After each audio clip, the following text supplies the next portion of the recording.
When this guy wakes up in his dorm room, he's shocked to realize he's traveled back in time. Chenbai checks the date and finds he has 10 days before the apocalypse hits in full force. So without wasting any time, he heads straight to the hospital. According to the news, there's already a first patient with an unknown virus that's driving people crazy. He sneaks past the doctors and enters a dark room where a zombie lies tightly bound. Chenbai takes out a syringe, draws infected blood directly from the zombie, and immediately injects it into his arm. Incredible pain pierces his body, and all his veins bulge. The pain is so intense he can't stay on his feet and collapses. But he uses all his strength to resist becoming a zombie. He can't let the virus win. In his past life, he was a weakling forced to serve the goddess of darkness. He carried out hundreds of missions for her, but she betrayed him and decided to discard him like useless trash, simply because he was insignificant. This time, everything will be different. When he finally manages to stand up, he looks just like a zombie and can barely walk properly. Even the people around him start to fear him, but just a few hours later, it all disappears. And thanks to the zombie virus, Chenbai awakens his abilities before anyone else. What's more, he gains one of the most unique and powerful classes possible, Virus Monarch. Now he can absorb and use viruses to become stronger. All he needs to do now is find and absorb as many of them as possible.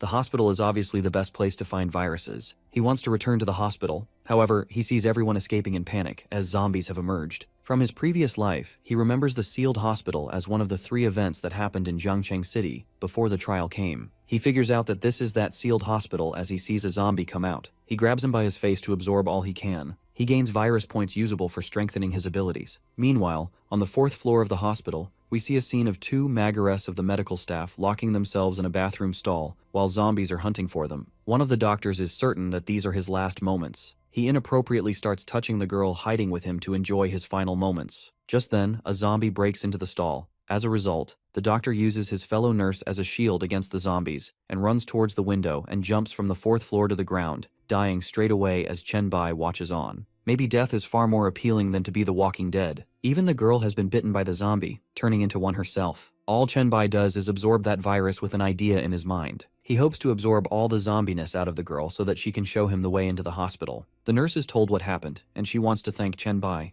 but Chenbai doesn't want to thank you. He wants her help. She obliges. He asks her to guide him to the laboratory where most of the viruses are. The girl is confused about what Chenbai wants to do with the viruses, and soon she sees his veins pop up as he puts his hand into the stored virus samples. With all the zombie and the laboratory sample absorptions, he now has the ancestor virus, dark light virus, Tiki virus, T virus, and Coxy virus in his collection. Chenbai is pleased to see the dark light virus in his repertoire. The zombie virus evolves into the dark virus. Chenbai's strength is boosted by 200%. The dark light virus's speciality is to devour and evolve. Suddenly, a zombie tries to jump on them, and he picks him up with his bare hands, already demonstrating how his strength has been boosted, and absorbs his virus. However, instead of only absorbing, he uses his devouring ability on the zombie, making him vanish into the darkness emerging from his hands. The girl, looking at this, has a horrified look on her face. However, she has full trust in him because he saved her and wants to keep his secret. She introduces herself as Su Xin. Before they can talk much, they hear the authorities arrive. Chenbai decides they should move straight to the roof and escape from there. Su Xin believes that they are not zombies and they can escape directly, but the quarantine procedure will steal days away from Chenbai that he can use to improve his skills, something he doesn't want to risk. However, intercepting them is a larger, crazier zombie. Chenbai is interested to see how a mutant is present in this hospital. They have quite a fight. However, the mutant is much stronger than the other zombies. Chenbai even absorbs some other powers from some bodies and throws them into one concentrated blow. However, it doesn't leave much of an effect. Soon, Su Xin throws him an emergency axe that she gets from the facility. Despite using it, the mutant throws Chenbai into the wall, meaning to tear him apart. However, Chenbai has a smile on his face as he attempts that. Once the mutant has broken into the tissue, large tentacles coming out of Chenbai grab hold of the mutant, and the black light virus consumes him entirely. After devouring the 2nd stage zombie, the black light virus transformation is in progress, until Chenbai gets the bone claws from the zombie ability. However, all of this altercation at the end of the day leaves them face to face with the authorities, who can't let humans or zombies alike walk free from this hospital. They recognize Su Xin and Chenbai as fleeing people and ask them to raise their hands. Chenbai, realizing that they are in a countdown to open fire, grabs Su Xin and they move towards the stairs, even though Chenbai gets shot in the escape. He promptly asks Su Xin for her address and quickly jumps off the building, scaring her to a pulp. In an instant, though, they are outside Su Xin's apartment. She offers him to use her restroom and help himself handle the bullet wound. However, his bullet wounds have already started to heal.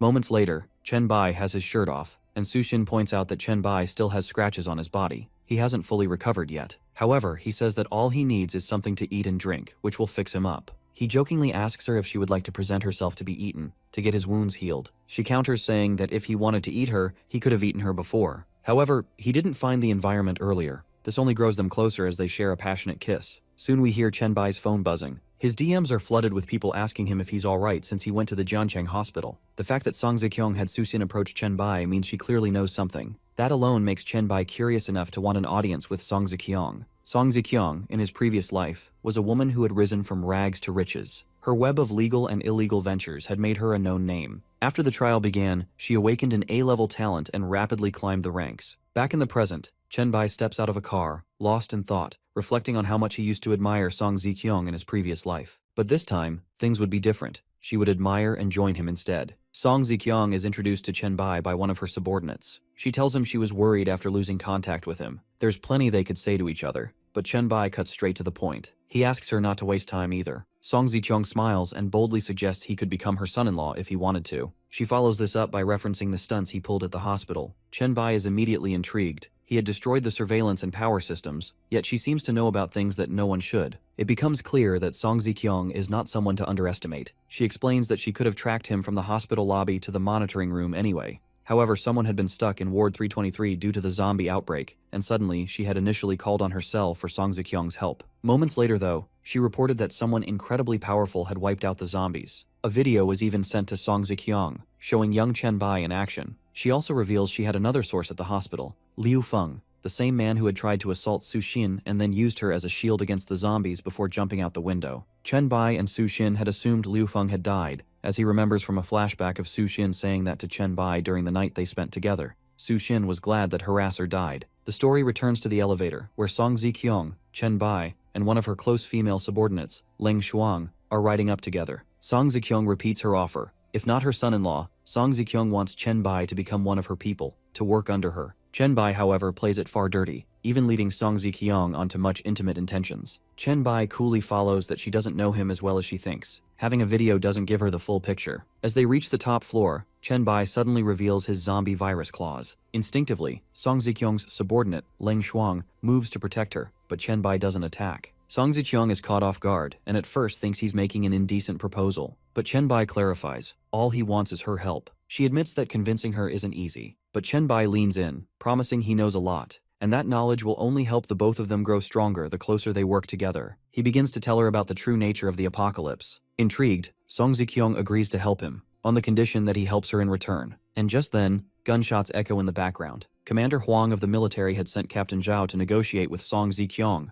The zombies were being contained in sub-zero temperatures at Song Zikyong's refrigerated storage facility, while the rescued survivors were being isolated there as well. But now, the zombies have somehow made their way outside, confusing Song Zikyong, as the extreme cold should have kept them restrained. However, Chen remembers zombies differently. In his past life, he learned that these monsters mutate in response to extreme conditions. That means they're now dealing with mutated zombies. We see on the field a massive, grotesque creature, its body covered with multiple face-like features, completely unfazed by the military's firepower. Zhao quickly realizes the situation and calls for a grenade to be thrown into the creature's mouth. When that fails, he begins formulating a new strategy, organize into teams and change their battle approach. However, before they can act, Song Zikyong stops him. She tells him not to waste their ammunition, or the lives of his men, on something their tactics can't even dent. Instead, she orders him to prioritize protecting her warehouse staff and buying time. The problem is that zombies are incredibly fast. Zhao notes that retreating without casualties would be nearly impossible. But Song Zikyong has a card up her sleeve. She tells Zhao to trust her plan and stop questioning it, reminding him that she's the one in charge. Just then, Chenbai enters the battlefield. He strikes the monster with a seemingly minor attack, but even that sends a shock up his arm. It could have been torn off if he hadn't been cautious. He jumps into combat using his enhanced abilities, though his attacks don't cause much damage. Still, the sheer mass of the creature moving around is gradually wearing it down. Realizing he needs a boost, Chenbai scans his surroundings and spots some frozen beef. He activates his Blacklight evolution ability to absorb it, slightly increasing his strength and endurance. The monster is trying to rejuvenate as well, but even that is tiring it down. Noticing the monster's exhaustion, Chenbai makes a few calculated moves before unleashing his first major punch of the battle. Zhao is stunned. He turns to Song Zikyong and admits that he's as afraid of Chenbai going berserk, as he's weary of the monster unleashing itself. Chenbai basically has a monster vibe himself. However, Song Zikyong calmly replies that she sees Chenbai more as a partner. Chenbai then tears into the mutant zombie, literally ripping its limbs apart, and triggers an evolutionary response mid-battle. Zhao watches in disbelief. It's just two unrestrainable mutants clashing, and he can't see a clear outcome. He contacts military command, asking how far away the reinforcements are. By now, the zombie, though eager to recover, is far too fatigued. Its body is already undergoing blacklight evolution. Song Ziqiang, confident in what's to come, nudges Zhao and tells him not to worry. Chen Bai will handle the rest. Just 10 minutes later, guns are pointed at our hero, with the captain giving his men a heads up to be ready to fire. However, Song Ziqiang reminds him of the promise he made that he would not shoot if Chen Bai doesn't attack first. Meanwhile, Chen Bai is enjoying his system prompt that reveals to him that he has taken down a rare beast, a mountain flesh zombie, and obtained the Flesh Mountain's powers. His achievements also include the virus injection skill being unlocked. He can now, although, make a giant mountain zombie fist, but there is no one to test it on. What he thinks of as the bigger gain of the day is the Flesh Mountain core that he can use to create an infinitely large wall between him and an adversary, only if he can find a way to control it first. One of its features is that it can also be used to craft other equipment. He even considers feeding it more to grow another Flesh Mountain to test its strength. However, before he can do it, someone calls his name from behind, and we learn about Lu Li. Lu Li is a journalist who was at the hospital the day the attack happened and was the one who filmed his video. Chen Bai already knows of Lu Li as she comes in and thanks him for saving her life twice this time. She was under attack at the warehouse this time around as well. Lu Li, being a journalist, has also recorded this altercation with the giant zombie. However, she is ready to delete it if Chen Bai wants, although Chen Bai wants her to keep it for another day and another use. Soon after, Zhao addresses his own concern, as he also calls Chen Bai, and asks him to explain much of what happened, as that is what Commander Huang wants. Hearing that name, Chen Bai instantly reminisces him from his past life. He was simply a brute to those who were weaker and had awakened their traits, treating them like the worst of animals. He used the motivation of patriotism within the masses to get a pass. However, soon after, it was just down to starvation and beatdowns for no reason. Chen Bai was also a part of this inhumane treatment. If anyone tried to raise their voice, they were considered traitors and charged with treason. Thus, Chen Bai had to escape Jiancheng altogether. Just for a second, he asks Song Ziqiang if he needs to explain himself to the likes of Commander Zhao. However, she doesn't think it's necessary. Chen Bai in his mind agrees, as it's not even time for anyone to know anything about the trial yet. Zhao is a bit put off by this and asks them to respect their duty as a citizen. Song Ziqiang is as cocky as they are in that powerful position. She doesn't care about duty, reminding Zhao that he is not an official, just a platoon leader. She threatens him straightforwardly, even cursing at him and telling him that Huang can come and see her himself if he wants to know anything. As the commander is being talked to in that tone, another one of Zhao's subordinates comes to him, telling him that the isolated personnel are causing trouble. Something clicks in Chen Bai, and he knows that this has to be Liu Feng. Chen Bai wants to confirm his suspicions, and it turns out that it truly is Liu Feng. Chen Bai wants to meet him if possible. Moments later, Liu Feng is shown out, as he boasts about how his dad finally called for him as he is the vice president of the first Liu Feng Huinong hospital. Suddenly, Chen Bai taps at his shoulder to inject a zombie virus as a test of how the ability works, introducing himself as a messenger for someone Liu Feng had tried to abuse. He mentions Su Xin, who told him that she wants Liu Feng dead because he tried to violate her and throw her straight for a zombie to feast. Liu Feng cannot believe that Su Xin is alive, and furthermore, that she's sharing a bed with this guy. Even thinking of that enrages him. However, Chen Bai takes 2 steps back to see the show happen on its own, as he wants everyone to back off a little bit as Liu Feng's losing it, indicating that he's about to become a zombie. Liu Feng wants to punch our boy Chen Bai, but the zombiness kicks in inside him. Even before Liu Feng can land a blow or transform properly, Chen Bai uses his mountain flesh fist to incapacitate him. Chen Bai finds out that the punch is far more powerful than he first anticipated. With that being taken care of, he doesn't think he needs to stay in Captain Zhao's vicinity, and thinks it's adequate to only let Song Ziqiang know that he's leaving. Song Ziqiang, however, has an offer to make. She thinks that being just partners isn't enough, that it isn't as valuable as being something more, indicating that she wants to get one step closer to Chen Bai. As Miss Song Ziqiang, Leng Shuang, and Chen Bai are returning, Song Ziqiang invites Chen Bai to her private villa. He agrees, on the condition that she won't disturb him at all until they arrive. What he wants to do in the meantime is check his inventory for the rewards he received after defeating Big Mountain Meat. The Rampage Bloodlust ability increases all attributes threefold each time it's used, but it comes with a major drawback. For a full day afterward, all stats are decreased by 50% until the next cycle. This trade-off doesn't seem worth it to Chen Bai. He's seen people before who bulk up in strength but lose flexibility and control. However, alongside this, he has received 2 skill books. Now, he feels it's time to shift his focus toward building a faction, gathering pioneers who can stand with him from the beginning. He knows that the bonds formed long after a trial ends often become tangled and messy. The initial network, the early relationships,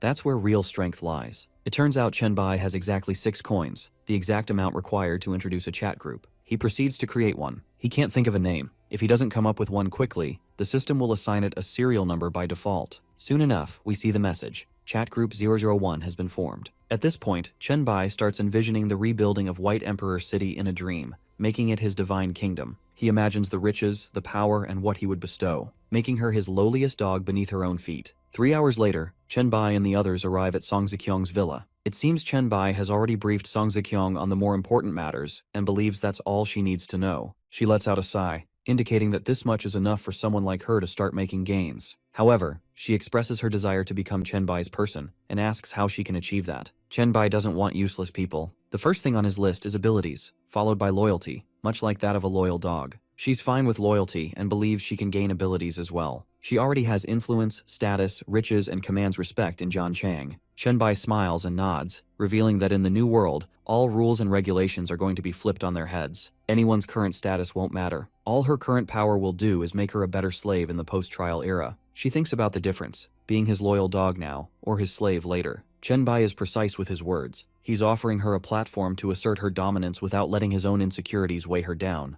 Acknowledging this, she literally drops to her knees, accepting him as her master. Just seeing her like that makes it all the more exciting. For someone like her, loyalty means something real. He closes in to feel her charm and gives her the first task. Soon, Leng Shuang receives a message. She's to make a newly sent video and forward it to someone who understands social media well enough to keep the post relevant for long periods. It should be targeted at the pioneers and labeled with the name of the pioneer White Emperor. She relays this message to Lu Li and offers to take her home. Lu Li doesn't know how she's not as scared as she used to be around zombies. Maybe it's because she knows Chen Bai has her back now. Back with Chen Bai, he sees Song Zikyong's phone ringing. It's her daughter, Song Ge, asking about the situation at home. Chen Bai answers and tells her that her mother is busy and wants her home immediately. She's confused as to why Chen Bai picked up the phone, and even more upset that he ignored her messages. But before she can finish, he hangs up, infuriating her. Meanwhile, Song Zikyong makes a request for her new master to protect her daughter. He reminds her that if she's good at her job, he'll make sure her daughter doesn't become a monster when the trial begins. The scene shifts to Song Ge and Song Zikyong in the same car. The mother explains everything, but Song Ge doesn't believe her. Regardless, Song Zikyong tells her to just watch silently when they get out of the car. Meanwhile, Chen Bai and Leng Shuang are searching for zombie hubs. Leng Shuang informs him that the only spot she found was the casino they're standing outside of. It's an underground casino with a house on top. All of the mangas, gamblers, and house owners are now believed to be zombies, up to 160 of them. Chen Bai thinks to himself that this might be the zombie slaughter event,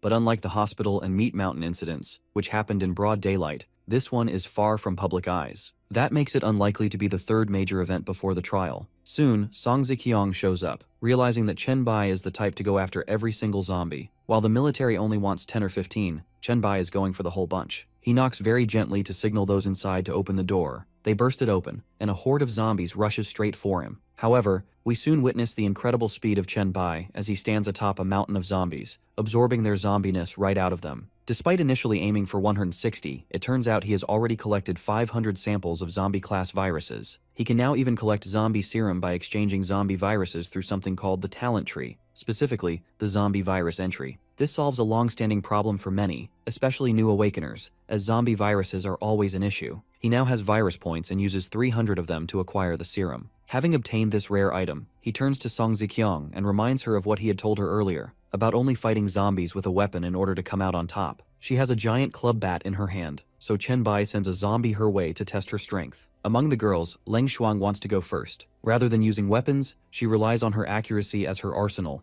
taking down the zombie in a flash. Song Zikyong goes next, connecting her bat directly to the head of one of the zombies. It actually takes her up to 10 hits to kill the zombie this time, which makes Chen Bai think. She only managed to take the zombie down because of her familiarity with the human body. But even more disappointing is the fact that Song Ge pees herself and claims she can't do it. Without giving them an analysis, he instead asks Song Zikyong to find out why, despite Leng Shuang's collection of information, this was the only place where zombies had accumulated. He finds it strange and asks her to look into the matter. He finally tells her that he cannot slowly train her daughter himself, and Song Zikyong will have to arrange for Song Ge's training on her own. Although she thought he would be giving her some kind of cure to prevent Song Ge from turning into a zombie, he instead hands her the formula sheet he purchased. He tells her she can put it together herself and that it's a rare commodity. Her eyes sparkle, and she bows down to her master. He then sends her off with Leng Shuang and turns his attention to checking his social media post, thinking it might be gaining some traction by now. However, he realizes the post looks like something between the King's Bible and Gen Z yapping, and the comments reflect exactly that. Still, one of the replies stands out. The commenter claims they're not a shill, but a pioneer seeking help.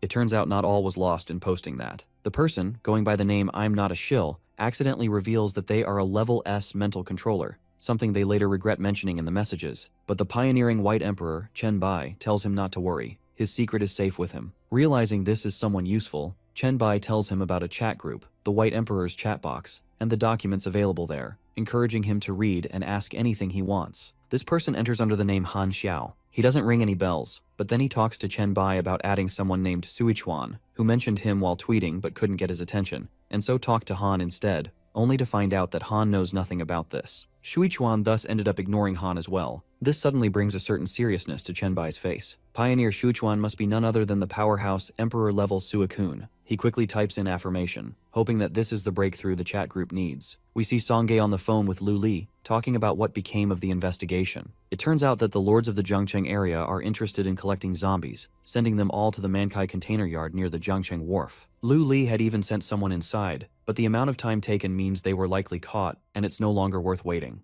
However, as she turns around, as she enters the facility, she sees the horrifying scene of her companions lying on the ground. There's someone sitting in one of the windows structured near the roof. Meanwhile, back at Song Ziqiang's place, Chen Bai is replying to some messages from an SS ranker named Liu Huai, guiding him about how those above 3 points in spirit stat are to be dealt with, considering the boy has 5 spirit. Just as he sees that message, Song Ziqiang walks in, visibly distressed about Lu Li being caught at the Mankai container yard. Chen Bai simply asks one question, whether she gave Song Ziqiang away or not. This essentially means whether their cover has been blown. Song Ziqiang kneels down and vouches for Lu Li's loyalty. It all turns out that Chen Bai himself is ready to go and save Lu Li. Meanwhile, at the Mankai container yard, Lu Li is treated a bit like a guest. Although the man who has made her captive has kept her tied to the chair, it's only because of Song Ziqiang and some pending decision-making. But he threatens her. If the right decision isn't made, all she'll be is his plaything. Hearing this, a wine glass falls. The man isn't too pleased. Still, he brings the wine glass to Lu Li and tells her to tell her, implying that the punishment wine might not suit her. Out of nowhere, Chen Bai is sitting just adjacent to them, making a classy entrance. He tells the man, maybe the girl doesn't like wine. His sudden presence, unnoticed until now, shocks the man. The man asks who he is. Chen Bai introduces himself as Lu Li's rescuer. This alerts the man that Chen Bai is also a pioneer, meaning he knows the terminology. Lu Li heads to the car. The man correctly deduces that Song Ziqiang is already under Chen Bai's subjugation, and his plan of using Lu Li to make her a subordinate has now failed. It's revealed that the man has subjugated the lord, while Chen Bai has subjugated the queen. Only the commander remains. So the man proposes an alliance with Chen Bai to make a king, but Chen Bai bluntly refuses. He already knows that the man has been using his powers to turn normal people into zombies, which makes him undeserving of help. He's scum. The man, however, is an S ranker. Chen Bai casually introduces himself as a triple S ranker. The man, unfazed, boasts his talent, slaughter progression, by materializing a claw. His ability lets him permanently absorb part of his target's attributes and exponentially enhance them. Chen Bai realizes the claw is essentially a form of equipment. The man lunges at him, intending to steal his powers, but a massive meat punch from Chen Bai sends him flying. The man speculates that Chen Bai must have a shape-shifting ability, but Chen Bai can't speculate at all. He still doesn't know what the man's full capabilities are. And so, the fight resumes. It looks like a toe-to-toe battle. Chen Bai's claw and meat punch against the claws and strength of this other guy. However, he trash talks to Chen Bai, implying Chen Bai is either not showcasing his power, or he's just a really lousy and weak SSS opponent. Chen Bai hints back, saying he is using his powers without the mobster even realizing it. Just as the mobster thinks all of Chen Bai's attributes are substantially lower than his, except for his pretentiousness,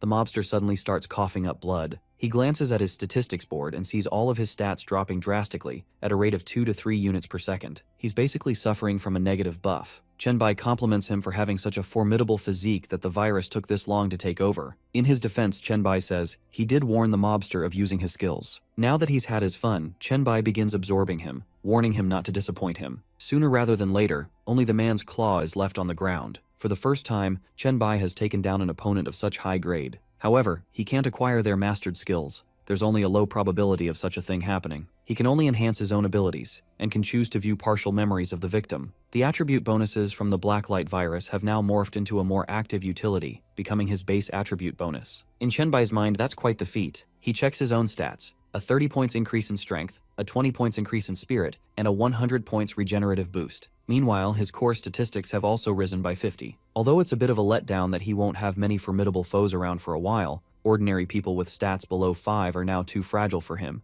Chen Bai picks up the toy the man left behind. He reflects on how blessed the guy must have been. carrying equipment, blueprints, and consumables all at once. Chenbai figures he must have fought through mutant zombies to collect gear that even surpassed his own. The claw does have its benefits and even grants a C-grade blueprint. The equipment is Chenbai's now, even though the lucky guy must have hustled hard to get it. He heads outside, where Song Zikyong is waiting for him, thinking all the while how far he's come, from E rank to SSS, subjugating Song Zikyong, and acquiring high-grade equipment. Waiting around for monsters before the trial will no longer benefit him, and so he decides to focus on preparing for the advent of the trial. We move forward to a scene later on at Song Zikyong's place, where he's counting down to the trial's beginning. The girls walk in, having completed all the tasks and errands assigned to them by Chenbai. They've scouted the High Villa area, so when Doomsday arrives, they'll be ready to clear things out. Sushin, who has also joined them, has compiled a list of the necessary resources that need to be bought. Song Zikyong is asked to have all of it placed on his desk and sends a message to the chat group, reminding the gifted pioneers that having special skills doesn't make them invincible. We then see the faces of many of the Awakeners, each counting down. We're soon down to the final 10 seconds when Chenbai calls the girls to join him at the massive windows, to spectate as the silence is about to be shattered. In mere moments, we see buildings crumble and the moon go dark. We hear Chenbai's voice marking the official beginning of the Blue Star Doomsday trial. We hear Chenbai speaking as if he's addressing the 001 chat, advising them that the surviving humans will evolve, and the evolved ones will acquire innate abilities, with the potential to grow even further. But other races and beings, also brought forth by the trial, will be after the same things. The trial has brought hardship, but it's also become a proving ground. Secret realms, world rifts, and countless gifts lie in wait to be discovered. It's a dangerous opportunity for everyone. However, Chenbai suddenly hears another sound. It's coming from the hourglass. It wants to bind. He didn't see this coming, and doesn't want the hourglass to be revealed to everyone. He quickly instructs everyone to leave the room, but as he turns around, he sees that everyone is frozen in place. He looks out the window, planes mid-crash, people mid-death, frozen in time. Suddenly, a panel appears before his eyes. The hourglass glows, its attributes now fully displayed. The hourglass of time presents the option for a soulbind. Among the attributes is a time travel skill, but it's on a 72-year cooldown, making Chenbai realize that this is what brought him back to life. The hourglass also displays his active status and can read it aloud without altering anything. There's also a hidden skill with a 1-hour cooldown, enough to bring a smile to Chenbai's face. Moments later, everyone unfreezes and asks Chenbai what he was about to say. He simply tells them to go and monitor the surrounding areas, start clearing it out first thing in the morning. The next day, the girls awaken to their individual innate abilities. All around them, almost everyone has turned into zombies. Song Zikyong activates her Amethyst Eye, an S-rank ability that allows her to transform objects into amethyst or illuminate them with amethyst energy. It boosts offense, defense, power, and mental strength. Using it, she takes down multiple zombies with ease. Her statistics remain overwhelmingly high, and the zombies are no match for the abilities they've now acquired. Similarly, we see Stella awaken as an A-grade assassin. Her breath becomes invisible and undetectable, and her agility and attack speed skyrocket. She too shows off her skills, dispatching threats with grace and precision. Meanwhile, Sushin, who was given the serum, uses her ability to help survivors recover. It's a support-type ability, and she applies it effectively to aid the ones left standing. Seeing all this, Chenbai is pleased with how the girls have handled things. He leaves further coordination to Laura, who is already satisfied with the prior arrangements. With that, Chenbai prepares for a power leap and bids them goodbye. We learn that in the early stages of the trial, moving from place to place was incredibly difficult. But thanks to his remarkable speed, Chenbai now heads toward Jiancheng City University, because in his previous life, he learned that the first sign had appeared there. He had discovered this too late back then. This time, he won't make the same mistake. He arrives at the exact spot he had been anticipating. In his mind, he's certain. This is what all evolvers need. The avatar of God has descended here. He can feel it. Just as he prepares to act, someone stops him from behind, praising him for honing such powerful abilities so early in the trial and proposing a trade. Chenbai replies that it would be his honor. But the figure, introducing himself as a merchant, tells him no need to feel honored is needed, as all he wants to do is simple trade. Still, Chenbai knows who this is. He's heard of the name and deeply respects the figure's generosity. This is none other than the god of trading, Lord Lotto. Seeing that this guy knows so much about him, Lord Lotto gives a meeting gift,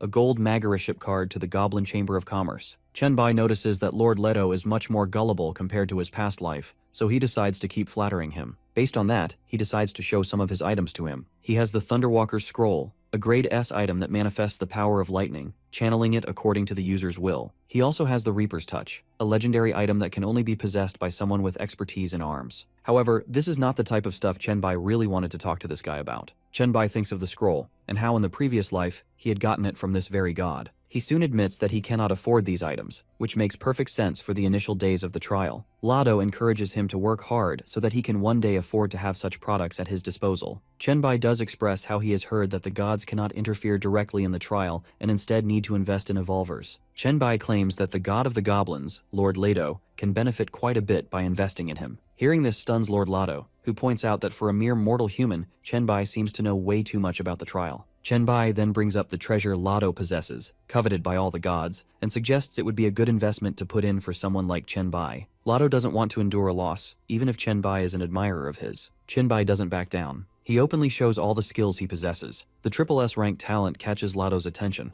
peculiar and impressive compared to anything he's seen before. Though intrigued, Lado points out that he has invested in gods even below level A. Talent alone isn't the sole determinant of success. Instead, he gives Chenbai a mission. From the god of goblins and trading, this mission is the price of ultimate investment. Lado, acknowledging Chenbai's potential, offers him a gold coin he can use to summon him once the mission is complete. Chenbai requests to see the treasure first, and Lado reveals it, a dual possession setup where two abilities can be enhanced simultaneously. With that shown, Lord Lado takes his leave. With him gone, Chenbai takes a look at what he'll need to do to prove himself. He must find a special copy of a secret realm within Zhangcheng University and defeat a creature of the goblin god's interest, extracting a body part as a gift for Lord Lado. However, Chenbai doesn't recall any realm like that in Zhangcheng University from his past life, which means it must be a deeply hidden one. Now all he has to do is speculate where it might be. Lord Lado had a great reputation in Chenbai's previous life, so he knows he'll keep his promise. But this task isn't something Chenbai can exploit using past knowledge. The scene shifts to the university gymnasium, where someone has beaten up most of the guys and is now forcing them to strip and beg to be taken in as slaves until the big guy is pleased. When the students resist, he offers them a swift death instead. Even the big guy's girlfriend tries to stop him, but he violently hits her, sending her into a corner. Before things can escalate further, Chenbai arrives. He quickly assesses the situation and asks, confirming who's responsible for the condition of the beaten students. Without hesitation, he materializes his meat punch and delivers a brutal blow to the guy as punishment. It doesn't end there as his accomplices step in, wanting a piece of Chenbai as well. However, it becomes clear they don't possess the same level of power as the big guy Chenbai just took out. What follows is a horrifying bloodbath, witnessed by the shocked student standing nearby.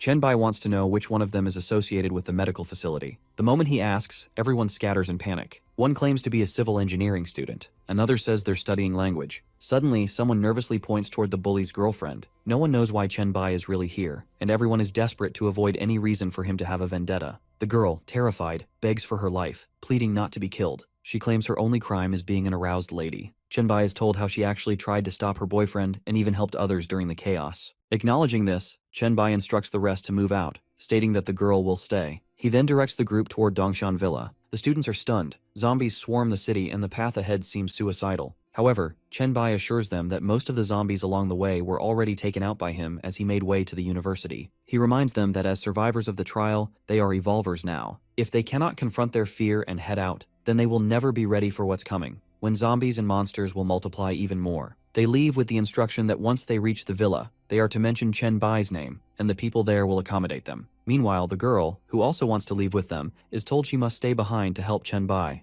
The girl is under the impression that Chenbai wants something far more from her. However, Chenbai has no such intentions. He simply wants information about certain ins and outs of the medical department. Chenbai tells her that she doesn't interest him at all. He even playfully insults her, considering where her body might have been. She angrily protests, claiming that she's had no such encounters that could tarnish her name. Her reaction brings a smile to Chenbai's face. What Chenbai really wants to know is the layout of the medical department. She explains that on the third floor of the research building, an area only professors can access, there are various samples and information related to bacteria and viruses. As for hidden places, the only ones she can think of are Mr. Oshi's house and the incinerator, which looks like a garage and remains largely unexplored. Soon, we see test tubes, vials, and a large-scale laboratory that Chenbai considers a treasure. He takes hold of 5 to 6 samples, most of them flu viruses, adding to his growing collection. With so much influenza, he figures he'll need very few points to upgrade it as a skill, so he gives it a try. The result amazes him. It is W-ranged skill, and it halts all of a target's attributes, interrupting any momentum of the enemy when the skill is used. After upgrading the influenza virus, he still has many points left. Realizing that Lord Lado's trial challenge won't be simple, he decides to upgrade his skills further. His passive abilities unlock and evolve. With the blacklight virus, he can now cling to surfaces, which boosts his balance. Another upgrade enhances his concentration, improving dynamic vision and reflexes, doubling his control over all his body muscles. He tests his newly upgraded strength by hitting a wall, realizing he can crack the wall with his fist approaching from just millimeters away. This visibly scares the girl. She had been exhausted earlier, so Chen Bai had been pushing her to move. Now she realizes he must have been holding back his true power all along. Chen Bai has no further interest in lingering there. He decides to head toward Mr. Oshi's place.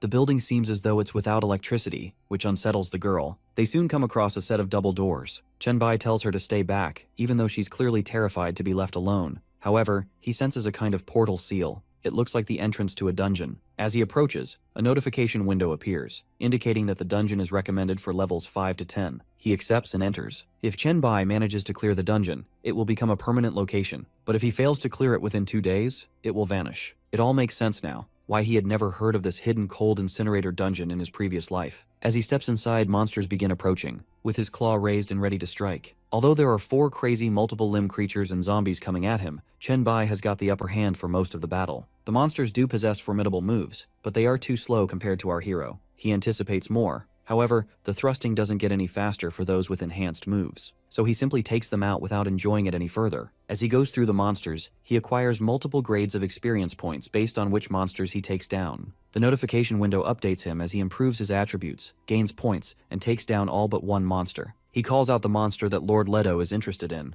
announcing that it has taken down all its minions. Seeing that the monster is, comedically, a bit shy, he attempts to help it out himself. We see some large machinery from where a small lump of meat comes out. Although it is really small and shouldn't be of danger, Chen Bai senses it to have a transformation, and thus realizes that he should kill it much before it can transform. Chen Bai wants to use his evolved flu virus, but it just so happens that the skill has no effect on the target, and thus he has to wait out the transformation. The little piece of meat becomes a biomaniac monster that comes at him, charging at him with full force, and even getting a taste of Chen Bai in the mix. However, Chen Bai has super speed regeneration, but so does the monster. As the two of them clash, Chen Bai thinks to himself how he hasn't been able to fight at his full might since he was reborn. He doesn't want to get restricted by becoming too overpowered, that he has to simply stop harnessing his potential, and thus wants to use this monster as a way to flex his muscles, regardless of the damage. The monster has infinite regeneration, as it seems. The monster might basically be immortal. However, after 1 hour of taking it on, the regeneration becomes much slower, although still in progress. The fight ensues for an hour more, and the monster is left to a pulp after Chen Bai has his way with it. The regeneration is too slow at this point to consider it a threat. An hour longer, and we see that it has generally been left to its initial size when it came out as a piece of meat, although much less alive. Seeing that its regeneration has essentially stopped, Chen Bai squashes the level 8 monster to get 10,000 experience points and gains 2 attribute points in the process. Chen Bai still doesn't let his guard down until the notification board reads that the cool incinerator has been made permanent, indicating that he has cleared this dungeon. He's also offered the option of uploading the video of him taking out the monster. The payment of 1 copper coin would belong to him as the uploader. Meanwhile, not even letting his identity out by hiding his face, he lets that option go. And suddenly we see all his followers in the chat group, especially at Song Zekyong's place, looking at the video. Their chat group reads that Evolver White has released the 5 to 10 level Cool Incinerator level videos. Everyone at their own place watches in amazement, some needing to slow it down to understand the fight, while others are excited, and some find it ruthless. He receives a lot of compliments and comments on the chat. Meanwhile, back at the dungeon, he is partially devouring the complex mutant, getting 300 black light virus evolution points. These points are different from the other virus points, and he can only use the points available right now to upgrade his abilities and skills of the blacklight virus. His recovery speed is up by 300%, where he can regenerate a severed limb as well. This becomes his passive skill that he cannot turn off. This is basically a level A skill for him. But now that that's done, Chen Bai is interested to see what the Nightmare level boss has dropped. It gets quite a number of items, with the Biodemon Professional Scroll of level A that has pros and cons, a genetic essence that is pretty much like a skill bonus, which he drinks immediately. There's also a piece of clothing that he cannot understand, called Faceless Skin, that can be used to improve body shape by prolonged wearing and can change one's appearance. He also gets a whole lot more common items that can be worn under armor and a skill book that can enhance cell activity, but is invalid to him, and he decides to trade it on the chat box later on. He thinks to himself that it's time to leave,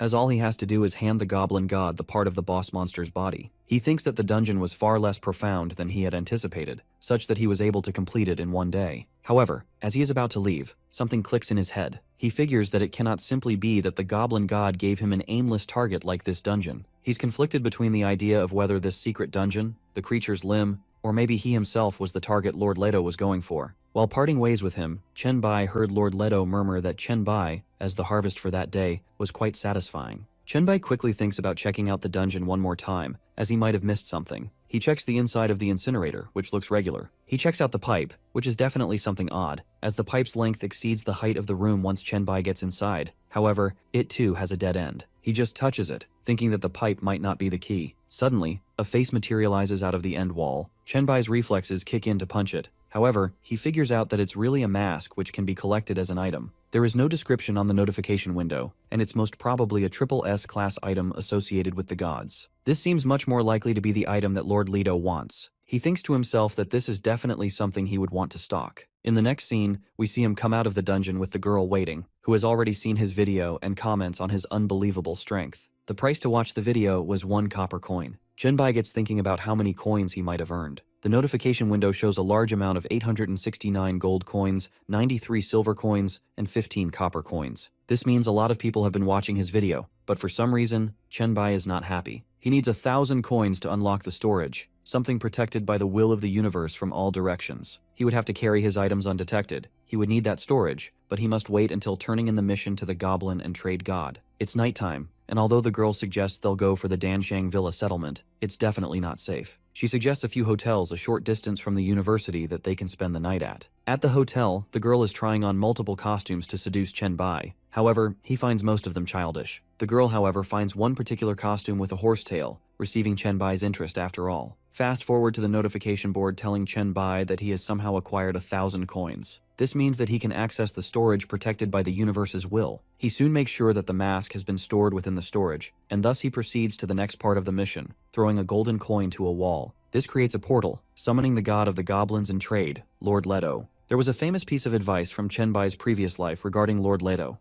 Emotions also have trade-offs when dealing with the goblin and trade god. Lord Leto tends to compensate for emotions and feelings as well, provided he sees someone as valuable in the first place. Just as Chen Bai thinks of this, the goblin and trade god appears, complimenting the boy for getting his task done so quickly. To show for it, Chen Bai presents the limb of the monster he defeated the night before. However, the god quickly senses that it took an entire night to summon him. He questions whether Chen Bai even wants the treasure scroll, but Chen Bai adds emotional weight to the moment, pointing out that Lord Leto sent him into a nightmare-level dungeon without any warning. Without Chen Bai's level of expertise, it could have meant death. Leto is aware of this and considers it part of the test. After all, the treasure should only go to someone who's proven they're worth it. As a reward, Leto allows Chen Bai to choose among his best level B or lesser gifts and informs him that the next task will be the final round. Chen Bai selects the Scroll of Recovery blueprint, which the god commands him to take. The final task, acquire 2 SSS-level professional scrolls. Chen Bai complains that this is an extremely difficult task, but Leto's bargaining chip is that the end goal, the real prize, is his most valuable asset. Unless he gets every penny's worth, Leto would regret giving it away. Even though they have an understanding, and even though triple S rank is beyond what most gods are born with, considering Leto himself began with a level A profession,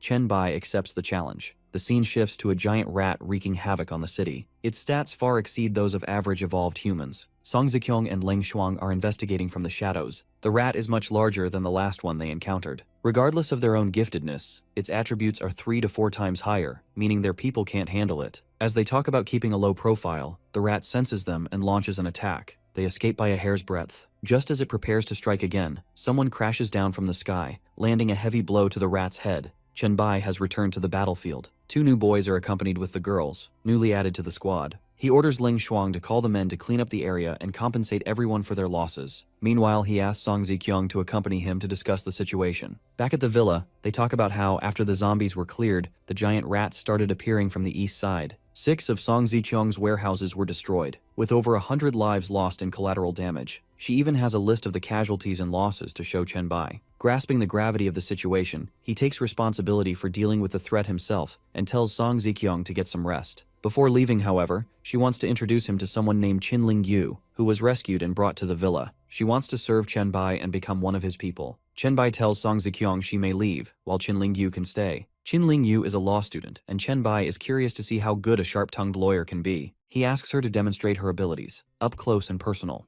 A conversation from later on suggests the two had fun, and after commending her for her methods in bed, Chen Bai walks to the French windows to have the Danshang bird-eyes view. He then calls Qinling Yu towards himself to show her the regions of the city. She comes and positions herself to satisfy him once more. She soon realizes her B-grade focus skill was all aimed at one and only one single thing while Chenbai had asked her to take a scan. Chenbai quickly reorients her to show her the vicinities, the hillside residential area, and the lower mountain neighborhood. Chenbai wants her to develop different regulations for the areas. He wants her to put her practical assets to the test. Once they have that down, they get back to being frisky. Next, Chenbai is scouting the outlet where he speculates all the mutant rats are coming from. He also analyzes that there will be a rat lair just as they get into the sewer, which is something he can handle on his own. But he has brought men with him so that they can become the backbone of the villa area to protect everyone, even when Chenbai isn't around. The men seem very committed to Chenbai as they bow down to him as they kneel down to their master's will. However, as much as Chenbai enjoys the idea of being a master, he asks them to call him brother. He puts his feet into the stream, walks towards the entrance, and breaks the steel cage used for screening.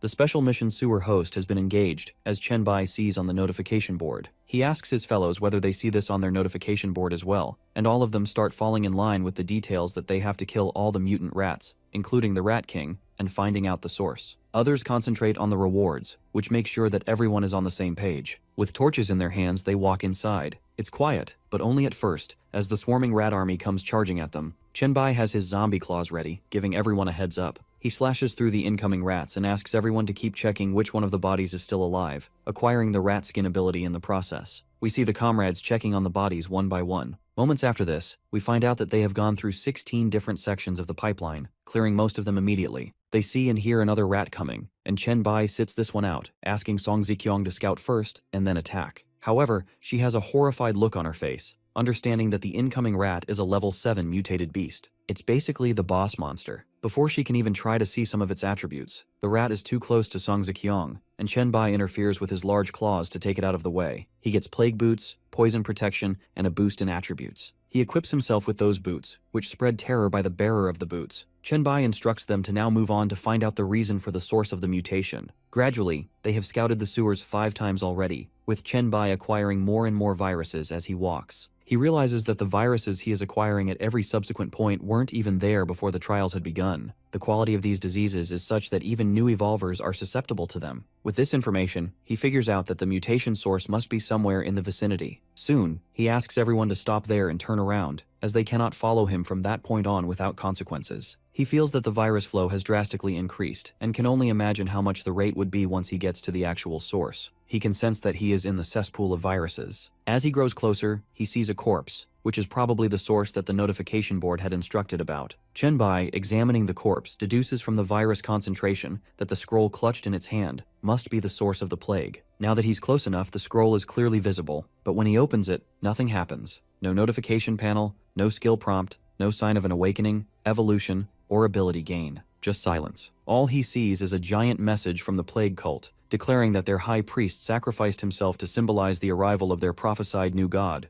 one who would rise from the ashes of the old gods. The message speaks of divine gifts descending from above, transcending human limits and allowing their spirits to live forever. Chenbai, intrigued, realizes he's never heard of this cult in his previous life. The revelation catches him off guard, but he decides not to be too occupied with it for now. He goes on to observe all the viruses that he can, as gathering them would enhance his skills to an unprecedented level. But as he starts to absorb, he feels his body react quite vigorously to it. Consequently, the notification window opens to him, showing him that he has completed the sewer mission and informing him that he is now the bearer of the Plague Seal. He is now given a mission named Plague Cult, which has a SSS difficulty level. He is instructed to find the Magares of the Plague Cult and test them. The initial objective of this mission is to find a Plague Bringer. Reading this, his mind is only echoing one thing: Heloise. He can now be qualified to face Heloise head-on. Soon the dungeon opens in front of him. He wants to enter, but first he needs to examine it. It is a dungeon with a Hell difficulty level. It would take a month for the dungeon to generate. Normal difficulty ranges from level 1 to level 10, with a limit of 3 entries per day. Past the development phase, we see a scene where Song Zikyong is checking the dungeon out, thinking about it.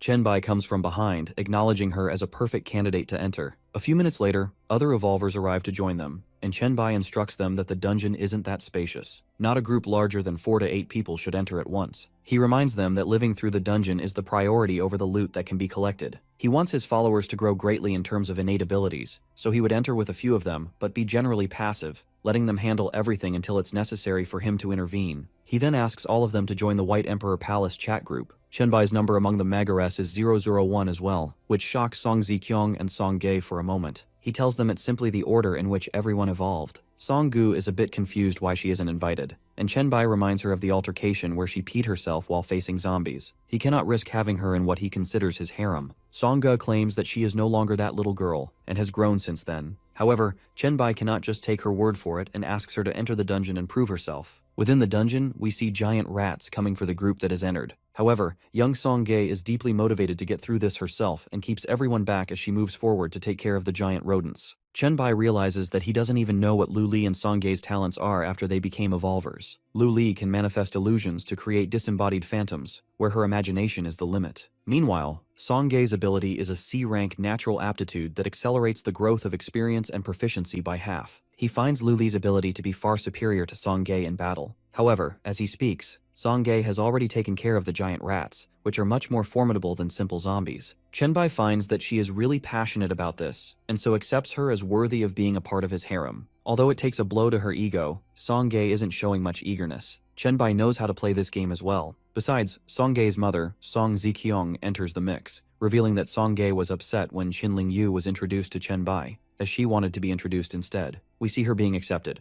where she is the 261,120th person to be an evolver and accepted to join the White Emperor Palace. Seeing this, Song-gae blushes and runs away, announcing she's going to take care of the other monsters. As she leaves, Song Ziqiong feels that once they're back in the villa, Song-gae will surely refer to him as her daddy. Song Ziqiong seems to understand that in a world as messed up as this one, her daughter can use someone like Chen-bai to be her daddy. We move to the bathroom of a luxury suite in a hotel, where a girl is enjoying herself in a hot bathtub, thanking the group leader in her mind, Chen-bai, for giving the tips necessary to get through this life. Suddenly, she receives a notification that Chen-bai has cleared a sewer dungeon, and we see her quickly get out to watch all the action. The video is worth 10 copper coins, and the girl believes she will go bankrupt at this rate. She seems a bit put off by how many girls are surrounding him. We move to other evolvers also watching in their own places of ease, most of them fast-forwarding the subordinates' fight to see what Chen-bai's doing. One of the viewers is an S-ranker, along with his friends, and the boss turns out to be a level 10 beast that Chen-bai takes out in just one shot. The S-ranker's friends are very confused about how powerful Chen-bai can possibly be, considering he's not showing any special skills. But the S-ranker assures them that he is much more powerful than him because he took down the monster within an instant of contact. On the other hand, Chen-bai is seen talking to Song Ziqiong about creating a set of regulations for the different regions where she'll be working with Lu Li and Qinling Yu on this venture. He wants to ensure that the ground rules for the base economy and equipment trade are established as soon as possible. Understanding that fully, she asks for any other instructions he might have. He shows her the demonic ball of flesh from the monster meat he took out the first day they met. She understands that his intentions are regarding a wall material that can eat away at flesh and blood to grow indefinitely, something that even the strongest material they can think of to protect themselves cannot do.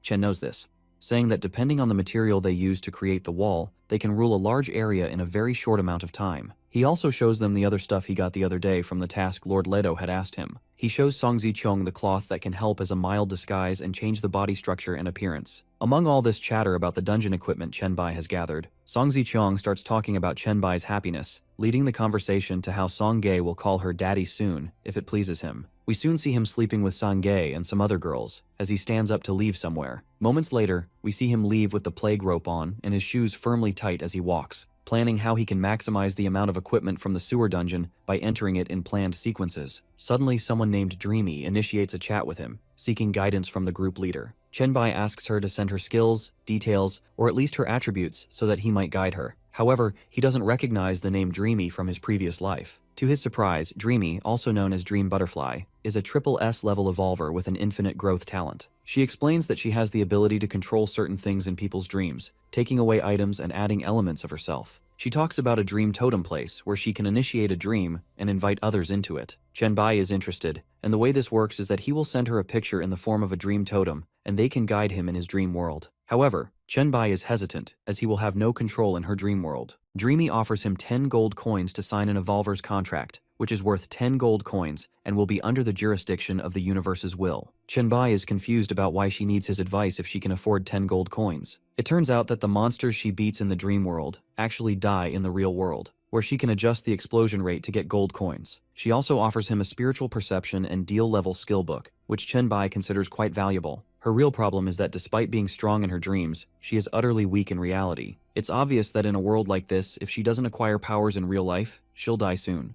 This confirms Chen Bai's suspicions that she died too early in the previous life. He cannot let this opportunity go, especially considering the contract and preparing someone with such important power. Soon, we see Chen Bai trying to focus on some sort of photograph in another room in Song Zicheng's villa, where he thinks about the dream that will initiate in the coming moments. The instructions given to him by Dreamy include a waiting period of 3 minutes, where he has to focus on the picture. He does exactly that, and within 3 minutes, he can see a cute girl standing in front of him, introducing herself as Meng, the girl who signed the contract with him. Chen Bai greets Meng and introduces himself. He observes her surroundings, a large, cozy bedroom-like environment, complete with toys, and comments that this world doesn't seem suitable for training. Meng, however, surprises him by revealing a fully equipped gym nearby, ready for use. Chen Bai is stunned, realizing how vast her world really is. On the contrary, Meng clarifies that this isn't her world. She explains that she's just a dreamwalker. She can enter and transform this space, but it doesn't belong to her. With that out of the way, they head to the gym. Chen Bai remarks that she looks like a middle schooler, to which Meng replies that she was a novelist before Doomsday. He understands her desire to become stronger, and tells her the only real way is to spar and fight. But there's a catch. In this dream world, her mental power channels directly into her physical strength. With a mental power of 48, that becomes the raw strength Chen Bai has to face. Still, he isn't fazed. He tells her to come at him with full force. She throws a powerful punch, but he casually sidesteps, letting her stumble forward. From this, he immediately concludes she lacks control over her own weight. Her martial arts are clearly underdeveloped. He begins coaching her, how to balance herself, lock onto a target, deliver solid punches and effective kicks. Meng admits she's terrible at all of it, but Chen Bai shrugs it off and encourages her to give it her all. Later, Song Zicheng informs Chen Bai that all the new regulations, rules, and laws have been posted. Boards are set up, and representatives are assigned to handle individual concerns. Chen Bai is satisfied. He announces that he'll be leaving early the next morning and appoints Song Zicheng as his deputy to oversee things in his absence. She suspects that since his plague set isn't complete, he'll stick around longer, but Chen Bai brushes it off. He has more pressing matters than an E-grade equipment set. She leans closer, hinting that many people want a piece of him, and suggests he return soon. Chen Bai knows he must prevent any chaos from breaking out while he's gone. He calls for a meeting to redirect everyone's pent-up energy into more productive pursuits. That night, the girls get flirtatious with Chen Bai. After pacifying the group and asserting his authority, he finally sets off. As he's about to leave, Leng Shuang approaches with news. There's a minor uproar at the foot of the mountain. Chen Bai is slightly disappointed, assuming she should have handled it herself with the rules already in place. But she assures him the situation is under control. The issue? One of the dissenters turns out to be his former classmate. Chen Bai descends the mountain toward the villa's foothills, where he finds Li Chen, his old classmate, waiting. Leng Shuang had mentioned he was among those unhappy with the rule requiring a copper coin for access to security and facilities. Li Chen greets him respectfully. Chen Bai maintains that the rules are fair. It only takes one zombie kill to earn a copper coin, and several opportunities exist for people with different talents to earn income. The system is balanced, but Li Chen's objection isn't entirely about taxation. He argues that Chen Bai, with access to post-apocalyptic resources, could do more to help people in need. As student president, he offers a suggestion. If Chen Bai removes even a single rule, people would accept his leadership more easily. Chen Bai has no time to entertain vague advice. To reassert his position, he issues a warning.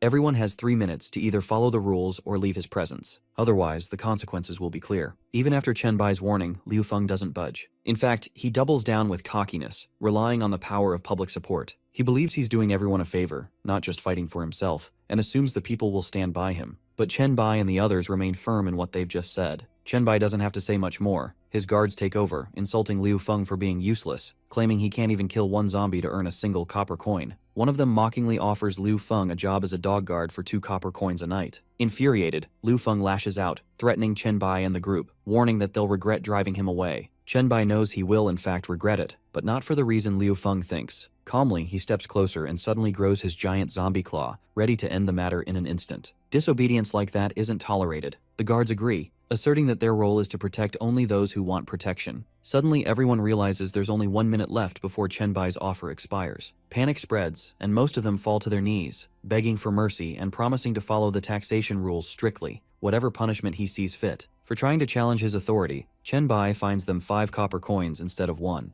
Everything will return to normal after a month. He leaves Leng Shuang in charge of handling the rest. Meanwhile, Chen Bai receives a message from Meng. She's struggling to improve her physical skills in real life. Though her mental abilities are unmatched, her body isn't keeping up. Chen Bai advises patience and promises to find her a book on strength training. She asks where he lives and is thrilled to hear he's in Jiangchang, close to her own city, Wuchang. Chen Bai even offers to have her picked up. He remembers that, in his previous life, he received an S-level job mission near Wuchang. While not triple S, it's still a valuable mission that he can leverage for materials or intel. We shift to a hotel in Jiangchang, where a group of guys are checking their supplies. They estimate they can last only about 3 days. It's what they expected after losing 5 men to a terrifyingly sharp and perceptive super zombie. With that thing on the hunt, they dare not go below the 10th floor. We catch a glimpse of the zombie, armored, bulked up, and absolutely monstrous. Then they spot a shadow moving on the ground and quickly retreat into the shadows themselves. But one of them points out that it was a human. Given the circumstances, it seems insane for anyone to be walking around with a killer zombie roaming for flesh. But Wei Shiwei, the one who sensed it, is certain it was a human. Meanwhile, Chen Bai, leaping from rooftop to rooftop, spots the tyrant, the name of the mutant zombie. He knows he has the exact weapon for this. As Wei Shiwei and her friends watch from the hotel room, they see Chen Bai unleash a monster claw. Her friends mutter that this is exactly what they expected of him, that he'd turn into a monster. But the real monster, the zombie, has been taken down. As the camera zooms in, we see Chen Bai has undergone muscle strengthening and a new transformation called the Shield, which bodes well for them. Suddenly, someone from the window calls his name. Chen Bai, however, sees no one on the balcony. It turns out that one of Wei Shui's friends pulls her back, reminding her that she could get them killed. Even if she thinks it's someone she knows and not a monster or a villain in disguise, she should risk only herself,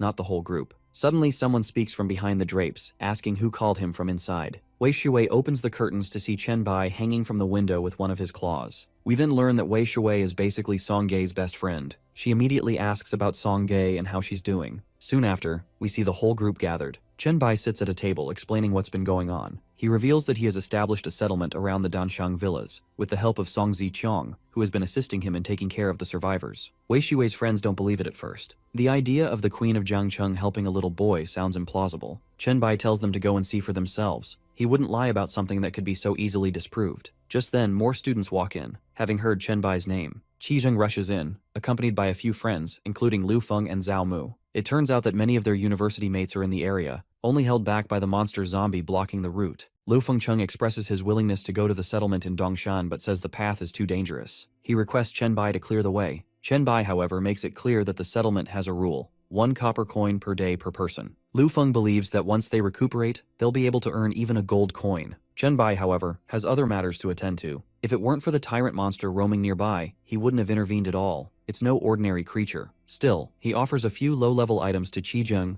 Zhao Mu, and Wei Shiwei to help them make it to the settlement on their own. Now that they know the route to Dongshan, they probably won't need his help further. With that, Chen Bai leaves to continue the errand he was originally on. As he departs, Chen Bai suddenly receives a notification. Dreamy has started a private conversation. It's about King Han's complaints in the group, and she thinks she might be able to help. Meanwhile, the other students are strategizing when and how to move. They'll need to cross the entire Jiangcheng region to reach the settlement. To everyone's pleasant surprise, Chen Bai returns through the window again. He says he needs a room for himself, and Qi Zheng offers his own. Before Chen Bai can settle in, Wei Shui comes running after him, asking for Song Gei's evolution number. Hearing this, Qi Zheng figures he might as well ask for Chen Bai's too. When Chen Bai replies, Qi Zheng bursts out laughing until he hears the number 01. Realizing it's not a joke stuns everyone. They can't hide their disbelief. It dawns on them how incredibly lucky Chen Bai must be, being the first evolver. They start thinking back about the strange requests Chen Bai used to make in the dormitory group, like asking for the physical exam to be rescheduled. At the time, it just seemed odd, but in hindsight, it had helped them prepare better. All of it points to one chilling realization. Chen Bai must have known about the doomsday from the very beginning. They all agree, though, that Chen Bai's suggestions were quite useful regardless, which is all that matters. Suddenly, Wei Shui's face goes completely red for no apparent reason. We soon learn that she had been talking to Song Gei, having gotten her contact from Chen Bai. However, Song Gei shocks her with the assumption that Wei Shui must also have been sharing a bed with Chen Bai. Song Ge seems glad. At least she's not the only one who has to call Chen Bai daddy. With all of this on her mind, Wei Shui walks down the corridor and finds herself outside Chen Bai's room.